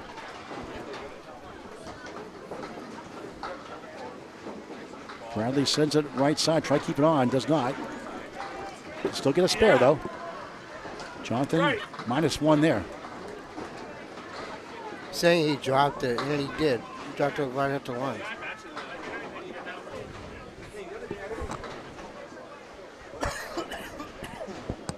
Great game just bowled by Dakota Gadd with a 134 scratch. Wow. He is a kid. Pros. He is killing you. Dakota Gadd 134 against Scratch. an 88 average. Wow, scratch. Do the math, Greg. Wow. Do the math. 36 50-50 pins. is going around. She's just starting No, at 46, 13 46. right now. Lori is going to do it for us because she's a wonderful human being for us today. Jonathan 9, 66 through 7. Bradley Zolko, nice out, gets them all for a 10, 54 through 7. Jonathan flops a bunch, all but number 1, almost stole it. 85% handicap for the youth, scratch the adults. Later on, there's Hi, Justin. 2 youth and 1 adult in the team later on. Jonathan takes an 8 officially, I believe, in that box. It was a 9. It was a 9, so 75 through 8. Bradley won the first ball.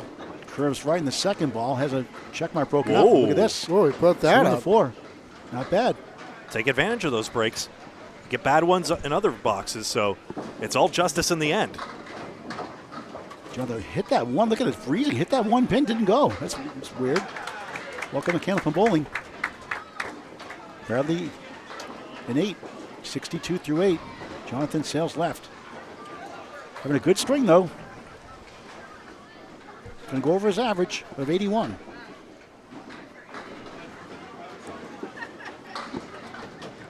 That's a 5. 80 through 9. He's checking his fingers. I don't know if it's his grip or not. Forced in the post for Bradley Zolko. Zoltko. Look at his grip, Greg. Do you think it's how he's gripping the ball?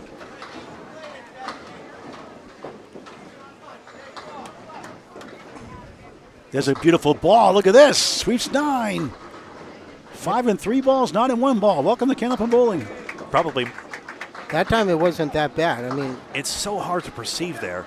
Oh, First you know, spare, missed it. I just noticed something. He twirled it a bit in his backswing as well. I guess that must be more his delivery there. which will- Bradley is 6, 68 through 9. Greg. I think it's a good idea to have a decided break, which is why a cross lane delivery, for example, at the for a starter's delivery is the best. Jonathan 9 not happy with that box, but Yeah. a nice string, But 89 scratch. The thing over about Toad's average. delivery, I thought he twirled it back.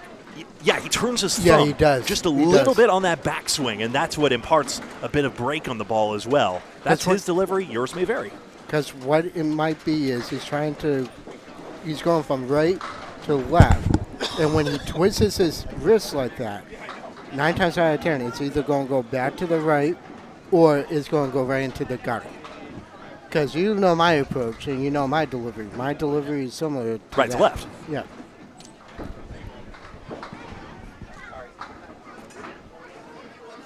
Sometimes it's a good thing, sometimes it's a bad thing. All right. But as long as you don't have a hook, All right. you'll be okay. Tough finish. Zolko could have gone into the 130s handicap on that one, but still, over that 120 target, very good. Jonathan as well. Yeah, Hey, Molly McIntosh, Mike McIntosh, the taxman. We're going to talk to him later on after he bowls. His Yeah. daughter Molly just got a 125 scratch. so that's interesting. Actually, some of Jonathan's balls were going to the right, in fact. So Yeah. by having that turn, it did impart more to the left. So again, you want your ball to have a consistent break. You know exactly what it does. Santora's knows his goes right to left. Gary Santora, 5, wobbling 10. A useless piece of wood to the left, I think. And Susie as well, so he acts accordingly. Susie on the bonus, 2. Hate that shot. No, you love that shot, Paul. Same phenomenon in curling where you give the stone a in-turn or out-turn, otherwise it'll just do it for you, and good luck from there, Susie 2-fill, 63 at the half. no matter how hard they sweep. Good second ball, almost. Hooray! Nope, skipper, I'm sorry, bud. That rock's doomed. Gary an 8, 64 through 6. Second string of 3, qualifying rounds. Playoffs later on separate feed. Is this skill against Island? Matt a 9, 72 through 6. I don't know what you mean. I haven't seen the show, actually. You said the skipper. Oh, yeah. My dad used to name his printers after Gilligan's Island characters. That's all I know. That's all I know. 9 box to go on the middle string. Gary Santora held a little too long, dipped his shoulder, been there, done that. 5. Matt Susi hums the ball for he bowls for Academy 1 Friday Night Pro League team. Pretty sure both pros have been on TV. Gary, obviously, on the broadcast shows, and Matt Susi, I think, on the all-new Candlepin Skins on Candlepin Corner on YouTube. Gary, the 1-7-10 Sportsman, Augusta, Maine Leave. I'll be there Wednesday night for the money match. Nate Lees. Oh, that one. Chris Merrill, defending champions, taking Carl Witham and Jason Gauthier Jr. When is that? Susie a spare. 82 of the ball through 7. Gary takes 2 of the 3 for a 9. 73 through 7. That'll be Wednesday night, 7 p.m. 1-7-10 Sports in Augusta, Maine. The Maine Money Match 17 on Candlepin Bowling Network on YouTube.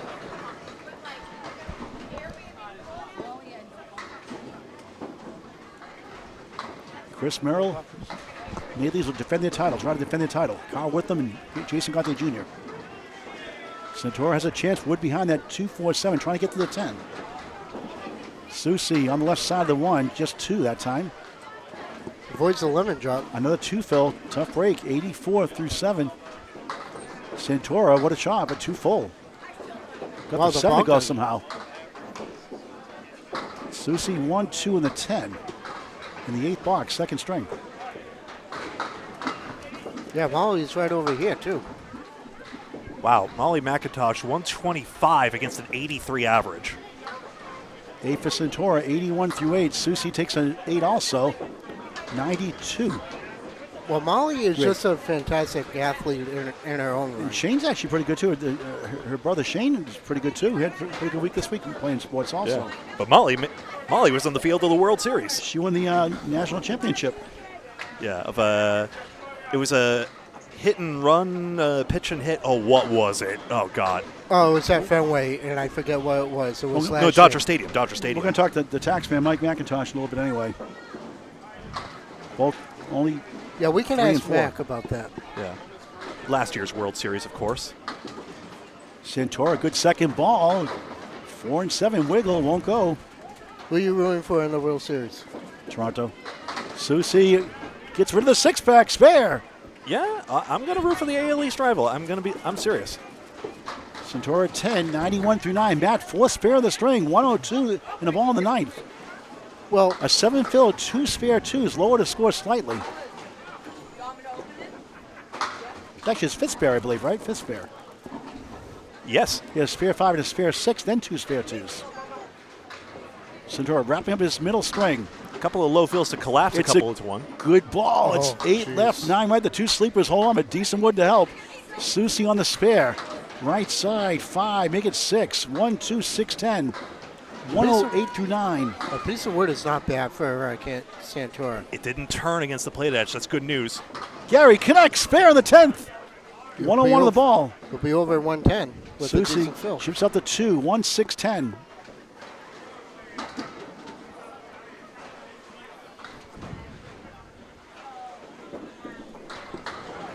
Matt takes a 9. 117, middle string. Julia Tavares next with Justin Waters World after the fill from Gary Santora. 101 on the ball. I too am rooting for Toronto. On the bonus, on left side of the 1, just 3. 104, second string. And hello to our Canadian friends who we'll see soon at Moncton, New Brunswick. Week of November 3rd through 8th. Singles on Monday and teams Tuesday through Saturday. Just a clarification, the singles knockout is 9 o'clock. All matches 9 o'clock Atlantic time, 8 o'clock Eastern time.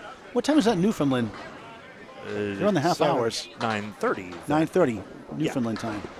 For our fine friends in Newfoundland. Julia Tavares, 119 first right now, 48 at 5. Get a real time zone. Here's a beautiful ball. Right, clock's down to 10. 2-4-7 chance. Justin Waters on a strike. Comes back for the 4, then the 2. It's the 1-7-10 Augusta Maine special, I call it. Tavares for a spare. It goes. A high-low jack. 58 and the ball through 6. Oh, this can go. Waters going for a big 20. What a shot. Almost. Nothing went over to the 10 pin. 9 the strike, 60 half. Yeah, he played it on the right side because he wanted the ball to. Yep. On ball 2. Waters, a rare miss there. 9, 69 for 6. 4 box to go in the middle string before the final qualifying round. Final qualifying string, the final qualifying round. Yeah. And we have playoffs next, Greg. Talk about that. As we approach the end of the beginning. And that's going to feature 16 teams of 2 youth, 1 pro. Top qualifiers from each top 32. Yeah, that would have to be top 32 youth advance, along with the top 16 pros. Julius puts 8 in the spare. 66 through 6. Waters chance 1, 2, 4. Or no, sorry. No, sorry, that's 12 and 20. Oh, what a try that was. Sorry, 12 and 24. It must be 12 then. Excuse me. 3-person teams. I was told something different before, but yeah, it's 12 teams qualifying basically. Waters, 2 full. 2 in the 4, hold on.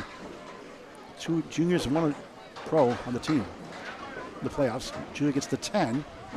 A good string again. 76 through 7. Late in the second. Justin, nice 10. 79 through 7. 3 blocks to go in the middle string. Greg. Taking a look around as well, so let's see. Owen Barber with that 67 average. What did he got? 85 it looks like there, so that's 18 pins over average. Well, he's pulling next to his dad.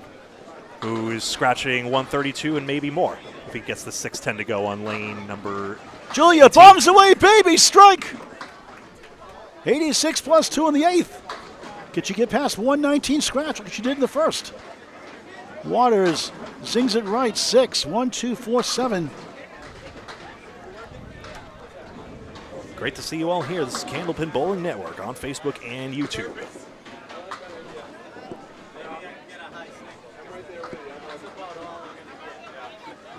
Waters for a spare. Missed inside. 147. He's fun to watch, isn't he? Look at his mechanics.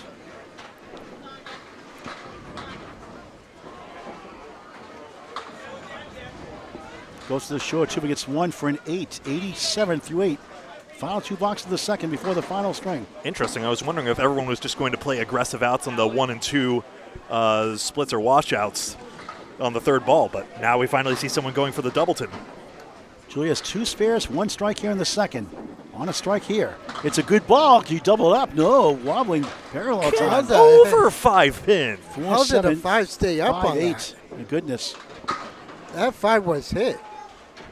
Waters left again. Steals a bunch. 1 wobbling 3. And then he missed the head pin and he got a good leave. It's not Oh, fair. look at this. Oh, taps the queen. Almost. The other one got in the way, I think. It may have gone. 9 in the strike. Might as well be glued down. Nice 95 fill. through 8. That may have gone. It would. I think he tapped it. It got in the way. Yeah, that would have gone pop. It's twice now it got stood up. I told you, the 5 pin is the toughest pin to get. Waters doinks it. I use it. Try to steal the 3 and the 1. Not having it. Julia Tavares. Nice pinning at 10. 5 over the Century Club. Over average again. Waters a 10. That's a Paul Grand special. Missed the second, make the third. Not a good time for that. 10, 97 through 9. Final box of the second. That is a tough ball grand special.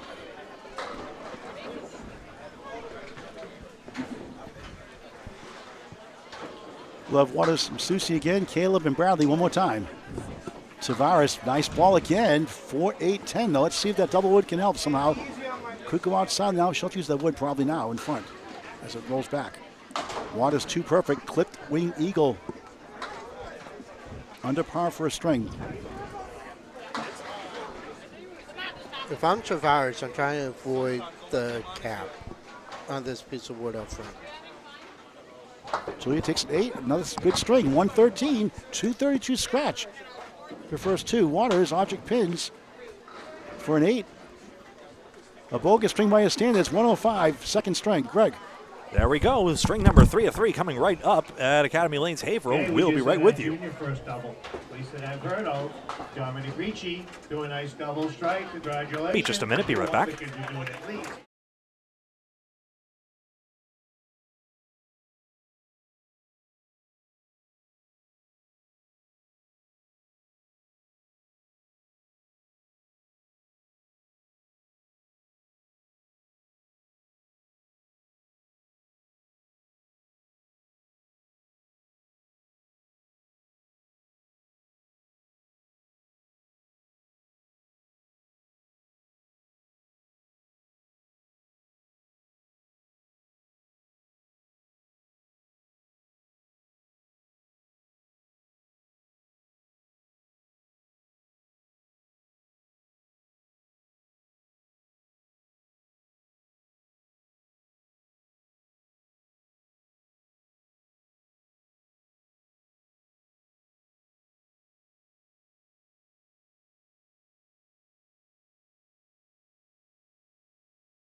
Welcome back. String number 3 of 3 will begin in just a moment here from Academy Lanes in Haverhill, the CBA Youth-Pro event. Players to follow after the string on a separate broadcast. As we'll relocate from the middle room to the left room. It's going to be a whirlwind of excitement on our side, but never mind our meta talk. Connor West and Cody Tompkins coming up on lane number 3. Connor West went over average and hit a 130 handicap total. Cody Tompkins with the highest average in the field at 108. Among the youth bowlers, of course. But that portends well. Caleb Alisi and Bradley Zolko coming up on lane number 16. 85% to 120. All right, that's the end of that game. Let's start your third and final game for the qualifier. Gloria's up walking towards the other side of the room with her 50-50 tickets. Let's pause 10.7 seconds for Station ID from Greg Gouillart. This is Candlepin Bowling Network on Facebook and YouTube. We're always on YouTube or sometimes on Facebook. Please like and follow on Facebook and subscribe on YouTube. If you follow us in both places, you'll get all our updates. Thank you very much. The mixed-up graduates, 7 graduates, 1 former participant in the Academy Length Youth Program right here, December 21st, the rematch at 2 p.m. Greg Gouillart, Mike Morin, special guest star, joins us 2 p.m. December 21st, 2025, right here at Academy Lanes, Pub 125, Haverhill, Massachusetts, on Candlepin Bowling Network. Our final qualifying string, string 3 of 3, Caleb Alisi.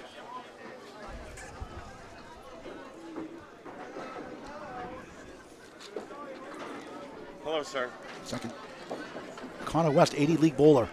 We have a special guest here. We have Waters World, Justin Waters. Hey, Justin, how you doing? Good afternoon, Paul. Hey, how are you? I know you didn't have your best string last spring. You're saving for this one, I think, right? You know what? It's to be honest, it's not about me today. It's about the kids and what we're doing here for charity. Yeah, obviously. But you throw a good ball. You're so accurate. You know, your clockwork rhythm swing is just fun to watch. I've been feeling good lately. Just when I first started out this season, it was a struggle, and I'm finally finding my groove, and I'm getting ready for next week. Talk about the Candlepin Bowlers Association. The CBA.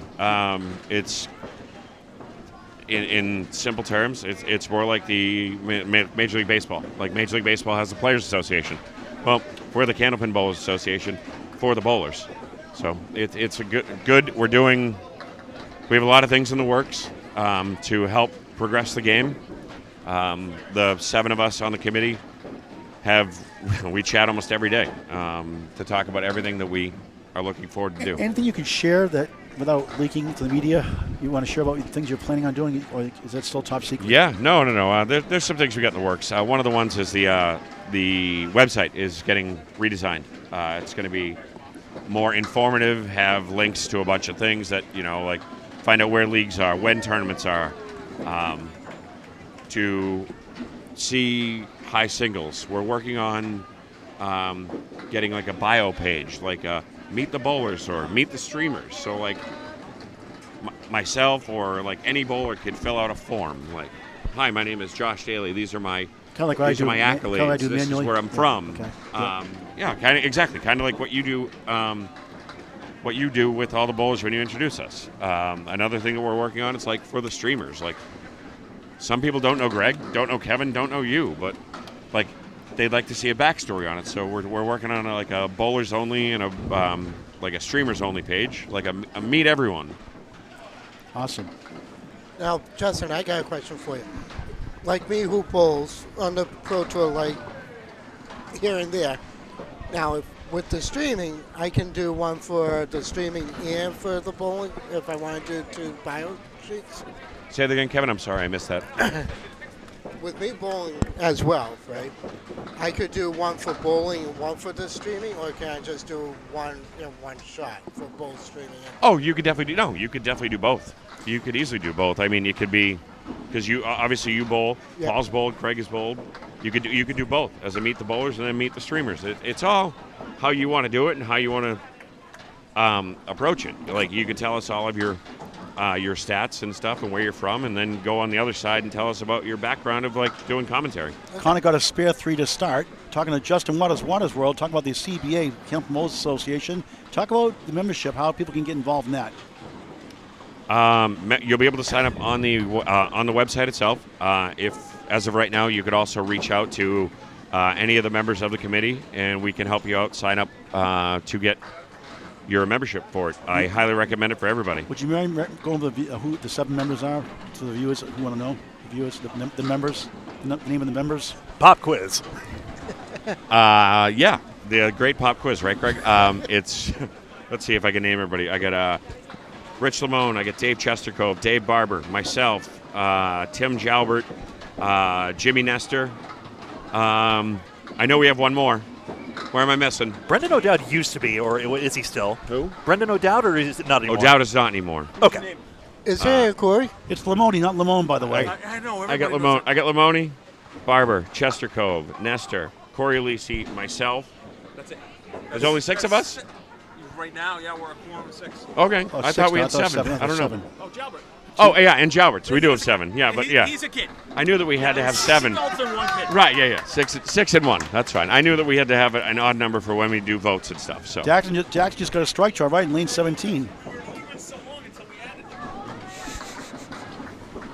glad that I was the odd man out on that one. One thing people get frustrated with, we talked earlier with Corey Lisi, is when people bowl in tough houses and they get grief bowled, that's good for low average. That's why they win these handicap tournaments. When someone like a Kai Hunt, Newport, Fast House, Maine, come down here and they spike up there real high, kind of like Millis, but then you go to a tough house like CPL or Riverwalk, the averages drop a lot. So you're thinking is to get an average of all the tournaments and leagues combined? Is that the thought? I have something in the works, Paul. I don't want to You don't have to give leak out it. too much information, but I got a little something that I think will even it out to make every tournament fair. I'm working behind the scenes with Rich's web designer, who also creates an app. that might have been a little hint that I'm working on.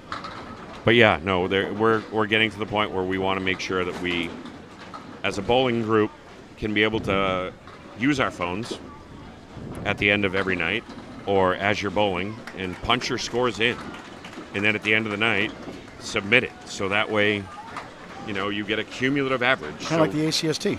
Yeah, exactly. But, I would rather see a cumulative average of all the houses bowled for when you go into a tournament. I believe that it would be more beneficial to the bowler, especially if somebody bowls at like Central Park, a hard house, and then goes to maybe here, which is a little faster than Central Park, to, so they average like say a 104 at Central Park.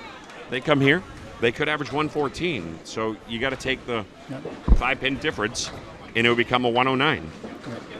Instead of in their cumulative average, we 109. I agree with that. Now, I have a tough question because the New Hampshire Candlepin Bowling Association did try to do so-called slope ratings. You're a golfer, you know what I mean? Yeah, and of course. Apparently that project didn't work out, but do you have any sense of why their efforts didn't work out? I'm not sure if you even knew this offhand, and if you're doing anything different to that approach necessarily, or do you think you're going to be able to get that buy-in that this is good for the... To be honest, Greg, I didn't know that New Hampshire Candlepins tried to do something like that, but while ago. The way I'm kind of basing this app would be off of the United States Golf Association's handicap system. Now, there wouldn't be any slope and rating involved. It would just be about total pinfall and where you bowled, just so we can get a cumulative average of where the houses are and who bowls better where.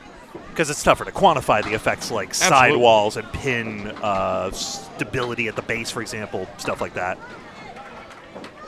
Plus, Academy has 3 houses in a trench coat, basically, with the 3 rooms. So there's also that as well.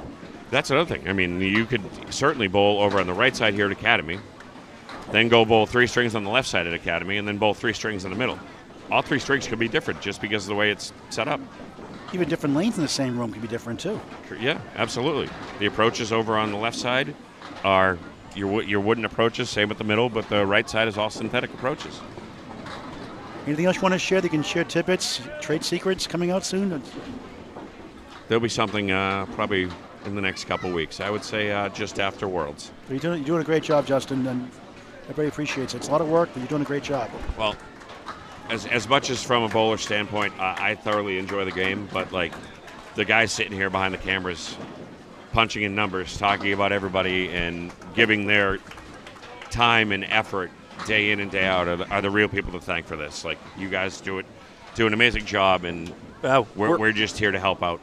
And we're all a community. We're all a team. We all do our parts. But thank you very much for that. You're welcome, Greg. All right, Justin, thanks for taking time out. Gentlemen, thank you very much. You guys have a wonderful rest of your day. Gentlemen, who came in? Likewise. Three Stooges. All right, back to Certainly. Greg. Let's give an update, Greg. The first two bowlers, we didn't get a chance to really talk to them. We'll see them in the second half. Whereas Casey McCool not here, even though it sounded like that. Cody Tompkins has been a bit split-bugged at the moment right here, and that's why he's struggling a bit. So really, that's probably the lone reason he doesn't have any spares on the board, right? In fact, it should be a 9-box here. We'll see. Yes, he's keying that in. Nice and easy. You just tap your score on the screen with this little touchscreen system, and then you can correct it. It's pretty easy to learn any bowling system's computer, even if you're not used to it for the first time. You can always just ask someone else, but then try and pay attention to how it's done, because it helps keep the game moving. And just if you foul out of the gutter, for example, just very easy to just hit your reset button, hit the foul button, and then just focus immediately on your next ball. Cody Tompkins, a 110 league bowler, he says. It's pretty good. Yep, declared 108 for this tournament. Yeah, wow. League average is 110. Just missing a one. He puts a little oomph in that ball, doesn't he? Better than Chris Tompkins, right? Yeah. Averages drift over time as well, so there is that. Like, for example, Academy's computer may have something different. Maybe he bowled league just a week ago and it shifted a bit. He's at 35 through 4. Bradley, but he's at 23 through 4. Greg. But I am really looking forward to having that infrastructure of averages, which, Duckpin has been ahead of Candlepin even for quite some time now, so long awaited. That's a beautiful ball. Leads up to 7. Go right at it. Clean shot. Wood's useless to the right anyway. Single pin's easiest pin to make out all the pins standing. Stats by Candlepin Bowling Network by a lot. But that one's in the ocean. No go. A 9. 44 half. Tough break. Getting the 9s, though, obviously for a 108 average bowler, he's hoping to have some mark along the line, but he's in the neighborhood basically every single time. Well, Candlepin is coming along as it is. I mean, yes, it kind of missed the national realm, but there's really nothing you can do about that because 10-pin was kind of more popular and is more popular than Candlepin in general. Yep, Steve Poulin and Matt Susi here. You folks can pull down the description. I've actually populated a new Candlepin FAQs. I think it needs a few revisions here and there, but you'll get the gist of a lot of especially if you're new to the sport. This might be a bit of a strange introduction, but really goes over a few things, including the obstacle around pin setters and why that inhibits Candlepin's growth, even though it's going in the right direction right now. Susi, 3 of the 6. Poulin pulls 8, 2 of the 7. Mini split. He's one of the best bowlers in Bowl-O-Rama in Portsmouth, New Hampshire. The only thing that's going in the wrong direction, youth tournaments. We need more like this, and that's why CBA stepped up here, and they've done really well with this tournament. Susi missed right. We tried doing it at the Big 20 in Scarborough, Maine last year. Mike Walker, we talked about it for months before that. We put it out there. Day before, Academy put the youth program out the same day, so we had to postpone it, cancel it. So try to do another one, hopefully, next year. Madden 9 to start his final string. Well, Jabber earlier did say that next year there's like 3 houses bidding for this tournament. Yep. And Maine is on the list. So I wonder if that is Mike Walker's place that's trying to get the bid. It would be a good one among many. Augusta's one of them mentioned. Augusta, Maine possibly too. 1710 Sports Center. I think one of my favorite youth bowling innovations is the Magic Aqua school bus of Bowl-O-Rama, Sanford, Maine. You and I were just there. Actually, the 3 of us were just there, not the... Each of 9 boxes to start. Susi checkmark right. Here's Steve Poulin. Poulin. Bombs away, baby. Strike. He can throw a bunch together. One of the best matches ever called. Probably the second best match ever called. The playoffs of Mike McIntosh at Tax Band last season. The quarterfinals, the playoffs. And Susi, a nice shot for a spare. 19 the ball through 2. He hit the object pin. Needed 2 to get overtime. Hit the object pin. Missed it. Hit the object pin for 8. Lost a total like 1 pin. 678, 677. The Class A ACST match. Watch it on YouTube on Candlepin Bowling Network. Steve Poulin, Mike McIntosh. An awesome match, start to finish.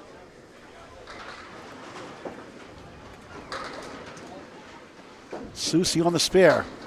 He gets lucky 7. 137, 26 through 2. Poulin on a strike. Just 5. 1, 2, 4, 9, 10. Candlepin Bowling Association's Youth-Pro Tournament, first year. Susie, tough break. Oh, he got an up came off the throw. Tail wall. kick. Poulin denied, 9 to 10. How about that shot, Susie? Surprise. And a shrug. Back-to-back, 36 in the ball through 3. That that wasn't supposed to fall, he said. Is that a highlight reel right there? Poulin 9, I think so. There you go. 36 in the ball through 3. Check this out. Yeah, I think this is a highlight reel. I mean, he takes up the one. Nothing. Yeah, it came right off the wall. Can he take advantage? 9 spare, 7 spare to start the third and final string before the playoffs.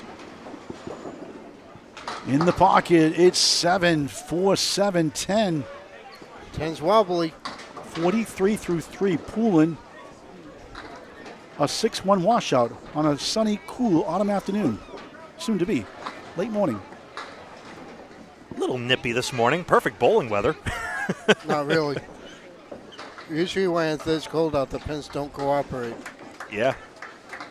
This sport roots for rain, I tell you what. It really does. But it's the same playing surface for all the bowlers. This is interesting. Matt's turning back for advice. It is a singles tournament, but I guess if you got neighbors and they're willing to give the advice. Look at this, almost. Gee whiz. His ball almost took out the 7-pin. Very stoic. It gives a sarcastic smile on that one. Poulin slides right by the 4. You know what? If I were him, I would ask for that ball to be removed. If I were him, I play that piece of wood. It's supposed to be by rule, but removed anyway. Yeah. Now, usually when it's in the gutter, they just ignore it, but obviously in this case, it's perilously close. Don't hit it. Yeah, he played the wood. Can we get a replay of that, Greg? 52 through 4, Poulin and 9, 45 through 4. I think we can, 9 and 9, and then we'll take a look before their last box. Yeah, he just doinked it, and the ball just deflected that piece of wood. Look at this. Look at the Look at his ball. I've never seen, I mean, I know he has before. I just can't recall the last time Matt's broken into quite a grin like that. I know Matt for a long time, and I've never seen him smile like that before. We're going to see Nate Lee's Chris Merrill, the defending Maine Money Match champions. Money Match 17 this Wednesday night, 7:30 live on YouTube on Candlepin Bowling Network from the 1-7-10 Sports in Augusta, Maine, 7 p.m. start. Taking on challengers Carl Witham and Jason Gauthier Jr. That'll be a good one this Wednesday night. How long would that take you from here to get up to one? Well, I got an E-match with Diane Hammond and Nick Charest at Lakeside at 1 o'clock. As Poulin steals 8, a split, not a head pit hit, 9-10. Wood to help. About 2.5 hours probably. Maybe longer. The traffic. It usually takes me about 3 hours. Susie, almost. It depends on traffic.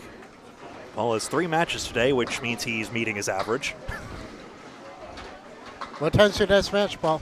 Well, it was 2 o'clock and 5 o'clock. It's now 2:30 and 5:45. Poulin with the wood. Taps it down. Spare. 5's a while. 55 and the ball through 5. Susie a 10. 62 half. All ACST matches streamed on the Atlantic Candlepin Single Store Facebook page and many on Candlepin Bowling Network as well. Speaking of that, how was it at French King? Very nice. The home of Ralph Sem, Eric Sem, and very nice. Quadruple header was a choice, but I could not resist the allure of covering all those bowlers since I seldom get the chance to cover ACST West. I did Justin Waters one time at Central Park Lanes, East Boston, Mass. Remember, there's no scoreboard there either. 4 bowlers at a time. Right to left to left to left. All right, one at a time to keep up. It was crazy. Waters, the W, the 189. Nate Lees bombs away, baby, strike to start the third. Well, these two are actually donating money to the kids. If anybody gets a double strike. Waters gave 100, Nate Lees doubled it to 200. It was hit, wasn't that what was announced? Waters can't get the hit to go. Will it? Let's see the ball. Goes right by. It was announced while he was on approach, which reminds me of Steve Reno Sr., a former host of Candlepin for Kids, who nowadays does a candy bar giveaway to the best bowler and Millis League nights, Ryan Family Amusements. But no sky bars. Yeah, alas. But he always announces it when the bowler is on approach. I swear. It's just like, introducing your bowler of the week. And it's just like, I'm in the middle of my show approach, but thank you. Riverwalk Lane Scratch Open Rollouts return annual event, January 2026. Register at Candlepins, number 4, cants.com. Anybody can bowl with a scratch average. Come on down, Riverwalk Lanes, Amesbury, Mass. Walk-ins are allowed. We prefer you register at Candlepins number 4, Cancer.com, 2 Wednesdays at 6 o'clock, a few Saturdays and Sundays too at 1 and 4 p.m. Candlepins number 4, Cancer.com, a proud sponsor of Candlepin Bowling tournaments and helping families going through cancer treatments. Another check going on Tuesday now. That's $31,000 this year paid out alone and $103,000 overall, Greg. Paid out. Amazing. Candlepins number 4, Cancer.com, donations via Venmo. You can mail a check also. The website has the address, Candlepins number 4, Cancer.com. Thank you very much. Waters takes a nine to start his third. Nate leads and won the first Atlantic Candlepin Singles Tour Class A Championship. Back then it was the Pro Division.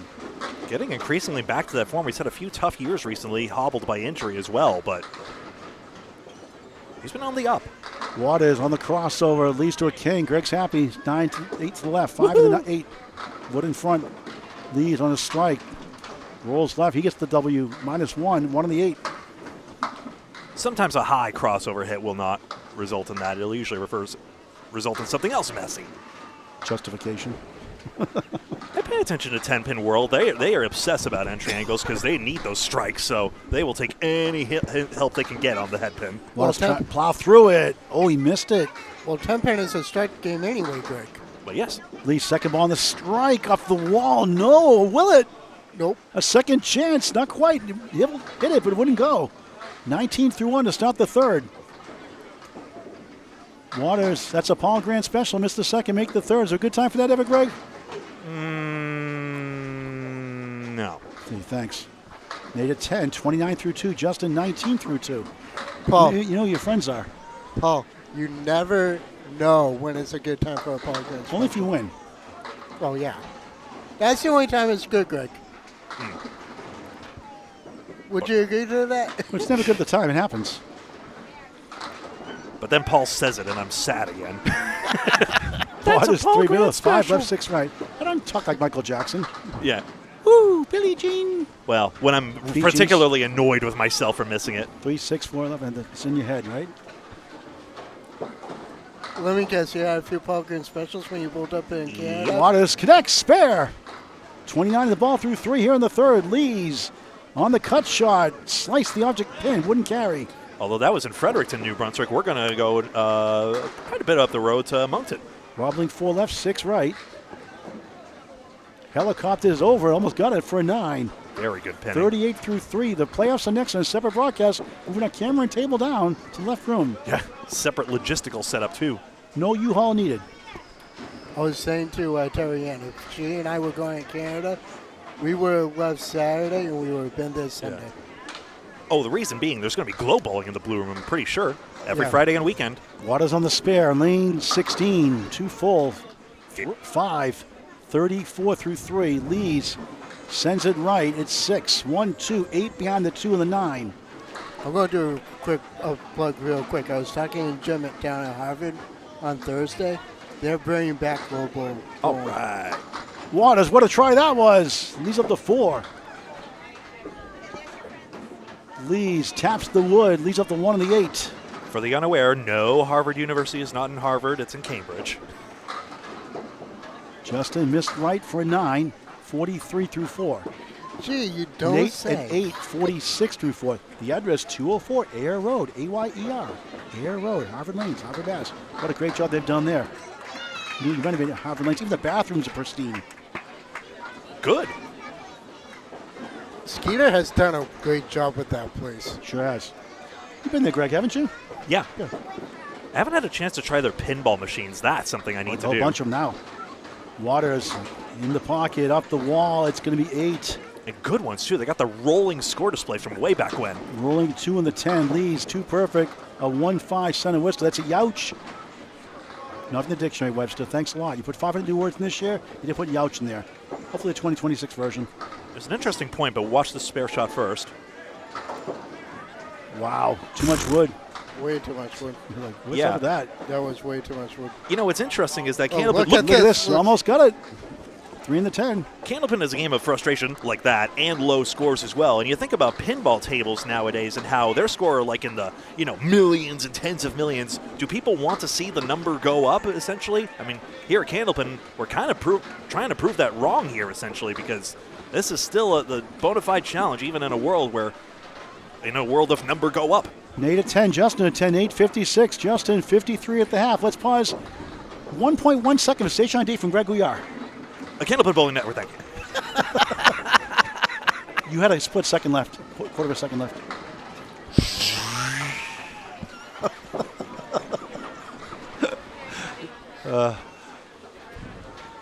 Back to the top, we go to Caleb Alisi, who had a 31.5. Connor on lane 15. Connor West, 80 league bowler. 5 up, 5 down. Look at Caleb's antics. I like that. So cute, isn't it? He must like Michael Jackson dances. I'm telling you, look at the moonwalk. I'm telling you. Put an MTV video. That definitely was me. As long as you got the energy going towards the lanes on the delivery, whatever you do next within the lanes is your business. Kind of like parking as well. Whatever you do within the lines is your business. Look at that shot. Oh, looked better than that, didn't it, for Connor? Look at Caleb's. I love his antics. I wonder if he'll do it when he gets to be a pro bowler. The antics are great, but I don't think that's going to work on the tour when he gets up here. Connor, look at that shot. That's a nice out for a 9. 49 through 6, final string of the match for the playoffs. Yeah, Connor's last string was a good one as well, so if he keeps those 9s going, he might have a good shot at qualifying. Caleb 34 through 7. What a great sport for any age. Candlepin Bowling is unbelievable. Never too early, never too late, or in between. Join a league, your local bowling center.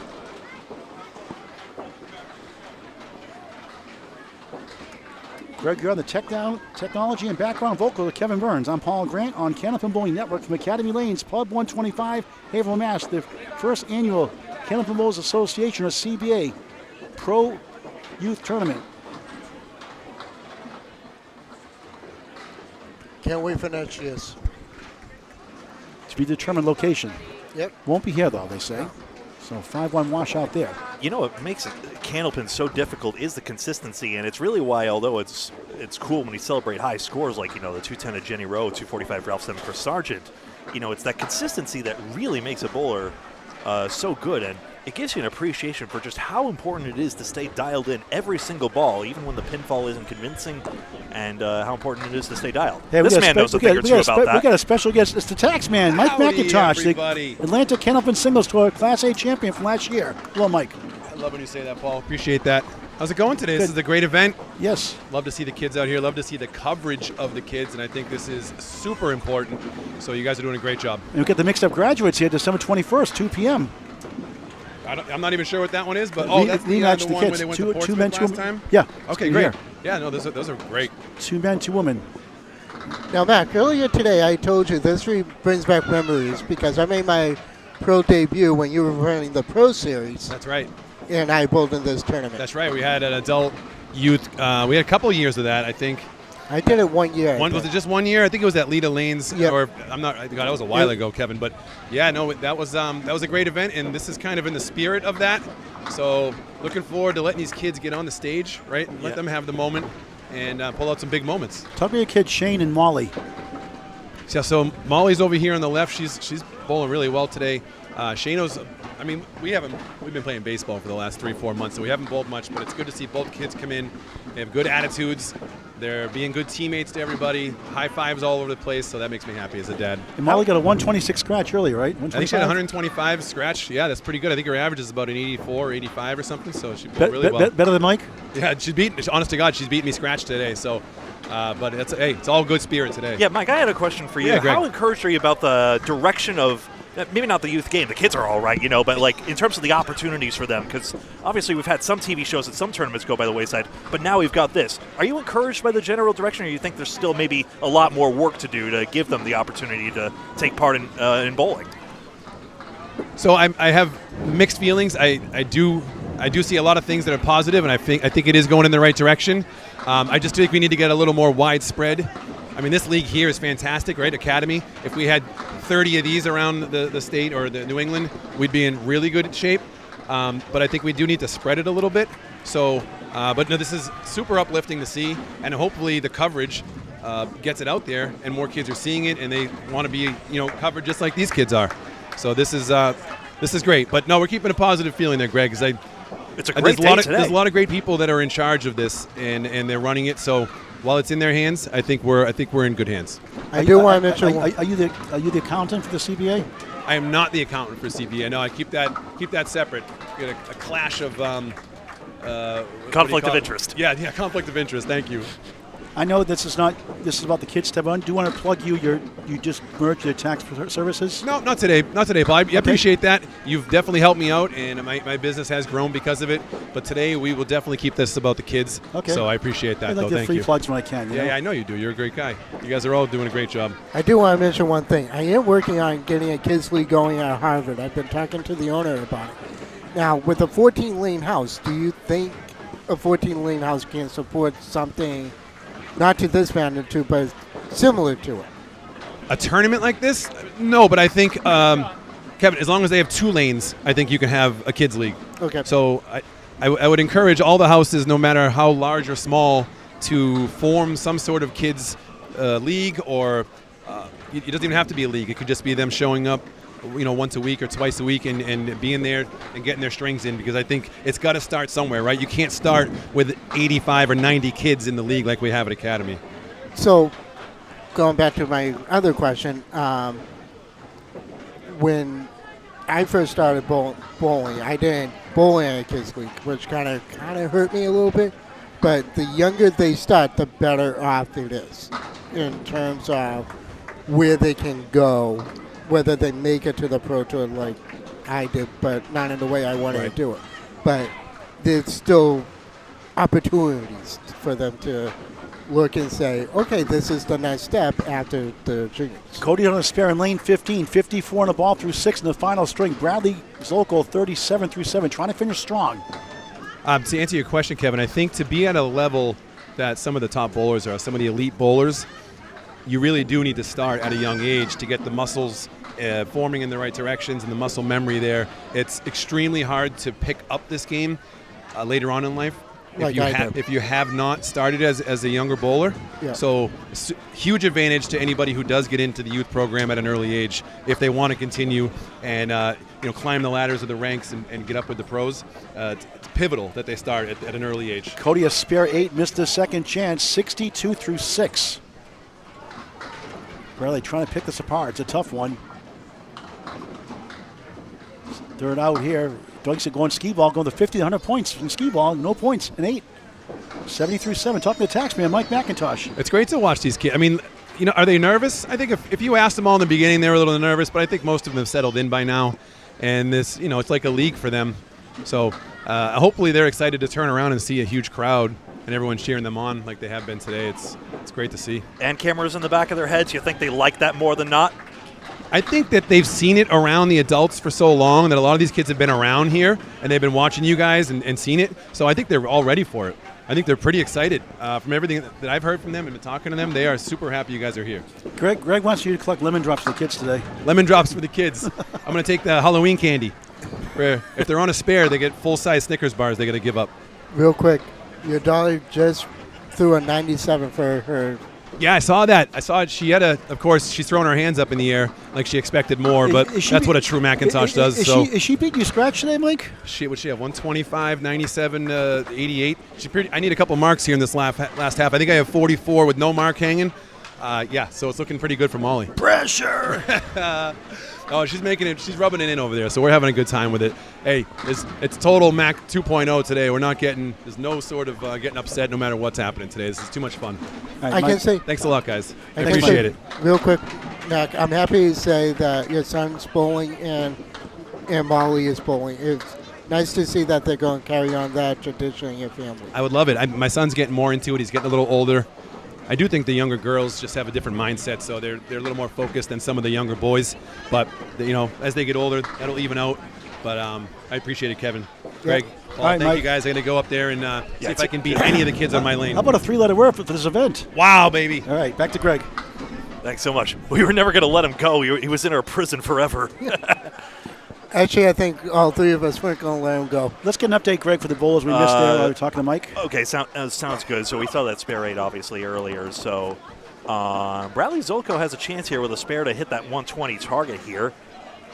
Cody's even a 10 box wouldn't be half bad. Cody is pretty much there. He's at 96. 86 for 9. 96 for the handicap, correct. That's a nice ball. Check mark left, 5 middle, left to the 5, 2, 4, 7. Not a split. Makeable, not easy. Bradley trying to finish strong here. It's always good to talk to Mike back. It's a 153 string, 106 handicap included. Pro bowlers are up next. The final 10 boxes before the playoffs in a separate broadcast. We would have run out of time, but I actually... What a shot for a spare. Unchecked it. That is as clean of a check mark you can make. 96 in the ball in the 10th for Cody. Look how clean this is. You literally played on the inside of the object. And we were... Cody's Honkin's better than Chris. And we were talking about pro techniques. His is very fluid and smooth as well. Watch it. On the bonus, another good ball. Look at this one somehow. 6. The leader lane special. 102. 102, final string, 112 with the handicap included, 85%. 10 bucks to go. Steve Poulin, 55 in the ball at 5. Had a strikeout in the second. Dr. Seuss is in the house again. He had a spare 7 in the second. He's at 62 at the half. Had a spare 7 in the third also. Steve was just giving him some advice. He said, good ball, but these kids are getting pumped up for this today. This is awesome. I'm getting pumped just by covering it. You can't not in a full bowling alley. There is really nothing like having so much energy on the lanes and behind you as well. Susie 8. Poulin 9. 7-pin holds. Literally the opposite of that book, Bowling Alone. 64 half for Steve Poulin. Good book. I've heard. I need to read it myself. Susie for spare. Missed number 1. Not by much. Steve trying to go into the mark. He missed it. His father, Mike, is being nominated by Gary Duffett for the Hall of Fame class of 2027. Who's going in the Hall this year coming up? Not until 2027. Susie at 10, 72 through 6. 9 blocks to go after this ball from Poulin. And it's not there for a 9, 73 through 6. Greg. Paul is not leaking to the media either. Of course not. Yeah. So, 4 more boxes here. We got the back halves of Lee's and Waters, the strengths that is. And then we'll be moving over to the red room for the playoffs, which will feature the top 12 teams. I was wrong in the description. I was looking over in the red room. It looks like Corey set up his stuff as well. Nice. Oh, Candlepin corner too? Okay. Yeah. Very good. Hey, all the coverage. Looks like Caleb's been doing well. We'll see if we see him, but either way. 7 box, third string, Susie, rifles 7. 1-3 in the 7. Wood wraps around in front. Poulin back in the pocket, splits 2 and 2, 2-4. And the Wood whirls and twirls in between. Look at that. 6-10 right. He's a funny guy, too. Always keeps it loose. Susie with the Wood. Ooh. It's a giggle out of that one. He is still in such a good mood today. I know. And one has to wonder why. Wouldn't be the case in the Friday Night Pro League, I'm sure, because it's a fun event today. I say facetiously, it's pretty obvious. It takes a 9. I wonder if they got news about Lita. 81 through 7. Poulin 8. 81 through 7. Winding down here in the qualifying rounds. We'll move our rig and sign up after we're done here. After the final 8 boxes. Speaking of Lita, I'm going to do this real quick. I did go by to the location. The building is gone. Yeah. Completely. So the question is, what's next? Well, this is part of the solution, but what houses as well? The lanes are somewhere, so there's still a chance for some sort of rebirth. And of course, Lita's Lighthouse lanes live on at Worcester, Massachusetts, the birthplace of Candlepin and American Flatbread Company. 136 to 9 behind the 3. It's 45-foot approach there, the lanes, though. And as far as distance, not 60 feet. A little shorter. Not regulation size. I love when kids come up to the broadcast table. Susie spare. 91 on the ball through 8. Poulin pulls right, 1 of the 3. Caleb Elise's come by here a few times. We got to get an interview with Caleb. Yeah, we have to. Yeah. Careful, the microphone has a vortex effect to it, but Poulin gets to 10. 91 through 8. 7 blocks to go. so they'll have to calculate scores. Obviously, with the cubic of scores here, it'll be easier, but yeah. No. He turned him down. No, bullying will not be tolerated. No. No. No. Susie, 7. I'm trying to bait Caleb to talking. 98 through 8. Poulin in the head pin. 8, maybe 9. Come on down. Not having it. 8 and the 10. Helicopter in flight. Devin Brandano, 151 game for the third game. Who? Sorry. Devin Brandano. Someone threw a 151. I missed the name. Susie for a spare. Oh, look at the ball right there on the 7. Funny that 6-10 goes to 7 does not. Poulin trying to spin it over. He does. Spare. 101 to the ball in the 9th. You just play the wood. Madden 9. Susie 107 through 9.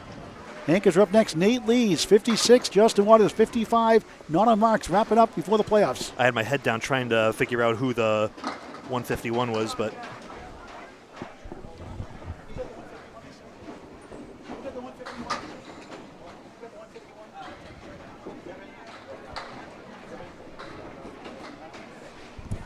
Devin Brandano got the 151, we're told.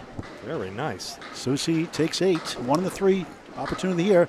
Poulin in the bonus. On the crossover, 9. How about 10? How about a sliding 6? Wow. Rearrange 6. 110 through 9 of the bonus. Susie trying to finish strong. Oh, wow. The 3 got a breeze. Another giggle out of him. He had a good old time up there. Poulin missed it. It's good to see Matt having fun. The normally stoic Matt Susie. Who fouled? I heard the bleeper go off. 10, 117 finished, and Steve Poulin, that's a Palm Grand special. Missed the second, make the third. 10, 120 finish. Yeah, Devin Brandano had a 105 average, so 150 is wicked over average. By the way, highest average is for the men field. Dominic Ruggiero, 116, and for the boys also Dominic Ritchie, 111. It's hard to tell top girls average. It's hard to tell scanning through this. We talked about Molly McIntosh, 83, of course. Brianna Ritchie, 90. Final 5 boxes. Justin Waters curves in the pocket. Lee's a half 2 in the 8. Wooden front to help. Lee's 1, 2, 7, 9. 6 box, third and final qualifying string. Playoffs are next. On Candlepin Bowling Network on YouTube. Hit the bell icon to subscribe so you don't miss a ball when we go live. Waters pushes through. Spare. It's so much easier when it's a full rat to get the half pusher. 63 and a ball through 6 for Waters World. Nate 1, 2 in the 9, trying to get a 10. He does. 66 through 6. 4 boxes left. Price's Wood Flooring won that U.S. Invitational back when COVID-19 protocols prohibited international play. Would have been the world's otherwise that same time period. The Invitational was at Lita, if I'm not mistaken. Yes. I think it was Paul's first broadcast, if I recall correctly. Well, it was back among my them. Third, basically. I did the ACS team at Rick Kamowski, Dan Gauthier, Bob Lee, and somebody else, and then Danny Finn. And then I did the Cheech Nationals. Corey Packett won that one with Joey Lister, the Freight Train, Dave Barber, and Matt Susie. Then that was the best, the third one I did. That was awesome. The 1 and the 5. Sorry, What? we don't pay $25 for that one. No. Waters 5, Phil. Good try there. Won't go. Good effort, though. 68 through 6. Maybe a little further left could have sent the wood, but harsh to say. Nate's second 1-5 Son of Worcester. Often you see that in one match. One string, right? I did it twice. In the same string? Yep. Waters at Back-to-back 10, boxes. 78 through 7. It's actually recently, too. Nate Lee's object pin doesn't carry for 7. What? 73 through 7. Does a great job on the mixed worlds. And you see that Nate is a little disappointed. You saw the visible disappointment, but then immediately presses the button and turns back on the approach. 3 boxes left. Playoffs to follow. You don't have to be a robot turn your focus promptly to the next ball. I am not a robot. Even a robot could throw a 300 game in Candlepin for a single string. Justin Waters, 3, 6, 10 right, 4 left. Nate Lees in the pocket, off the wall. 7, 2, 7, 8 behind the 2. Domo arigato, Mr. Roboto. Stick around, get it? Sticks around. That checkbox capture is actually doing a lot more. Of course, a robot can hit that checkbox, but it's actually doing a lot more behind the scenes. Wow, what a try that was. Couldn't reach the 4. We had the robot next to us, Greg. Lee's a tough shot, still is. If anything, I usually get accused of being robotic. Well, he's the punching bag today. Justin a 10, 88 No, through 8, 8's no. a wild, 8, 8, 8. No. Lees, oh, nice 10. That's a Paul Grant special. Missed the second, make the third for a 10. 83 through 8, 2 blocks to go. We'll sign up after this. Get ready for the playoffs as we move our rig all the way down to left room. We don't need a colorful rainbow sign like it's elementary school, but this is a bullying-free zone.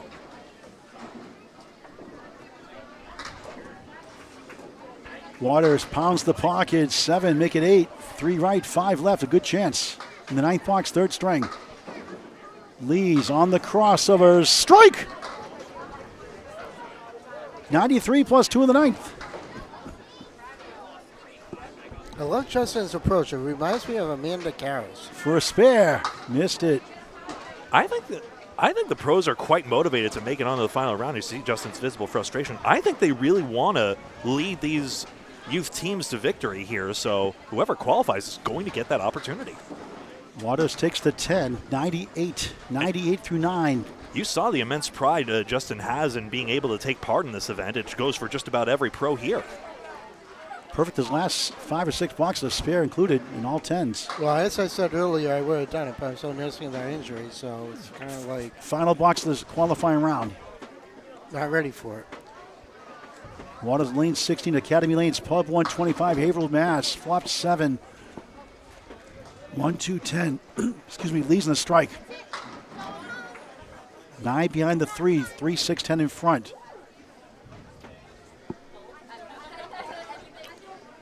Waters trying to finish strong. Big 20 gets a 118 for a spare. Yes! 108 in the ball in the 10th. After this, we're going to sign off pretty darn quickly, Yep. folks. But another stream, like and follow on Facebook, subscribe on YouTube so that you're in the know about our upcoming streams. Especially hit that bell icon today so that you're notified about the new stream. Lee's 9 the strike, 102 through 9, 9 in the box, 111, 111, final string. Waters wraps up the final ball. 108 in the ball. Thank you very much for watching this broadcast after this bonus ball, and we'll see you in just a moment for the playoffs.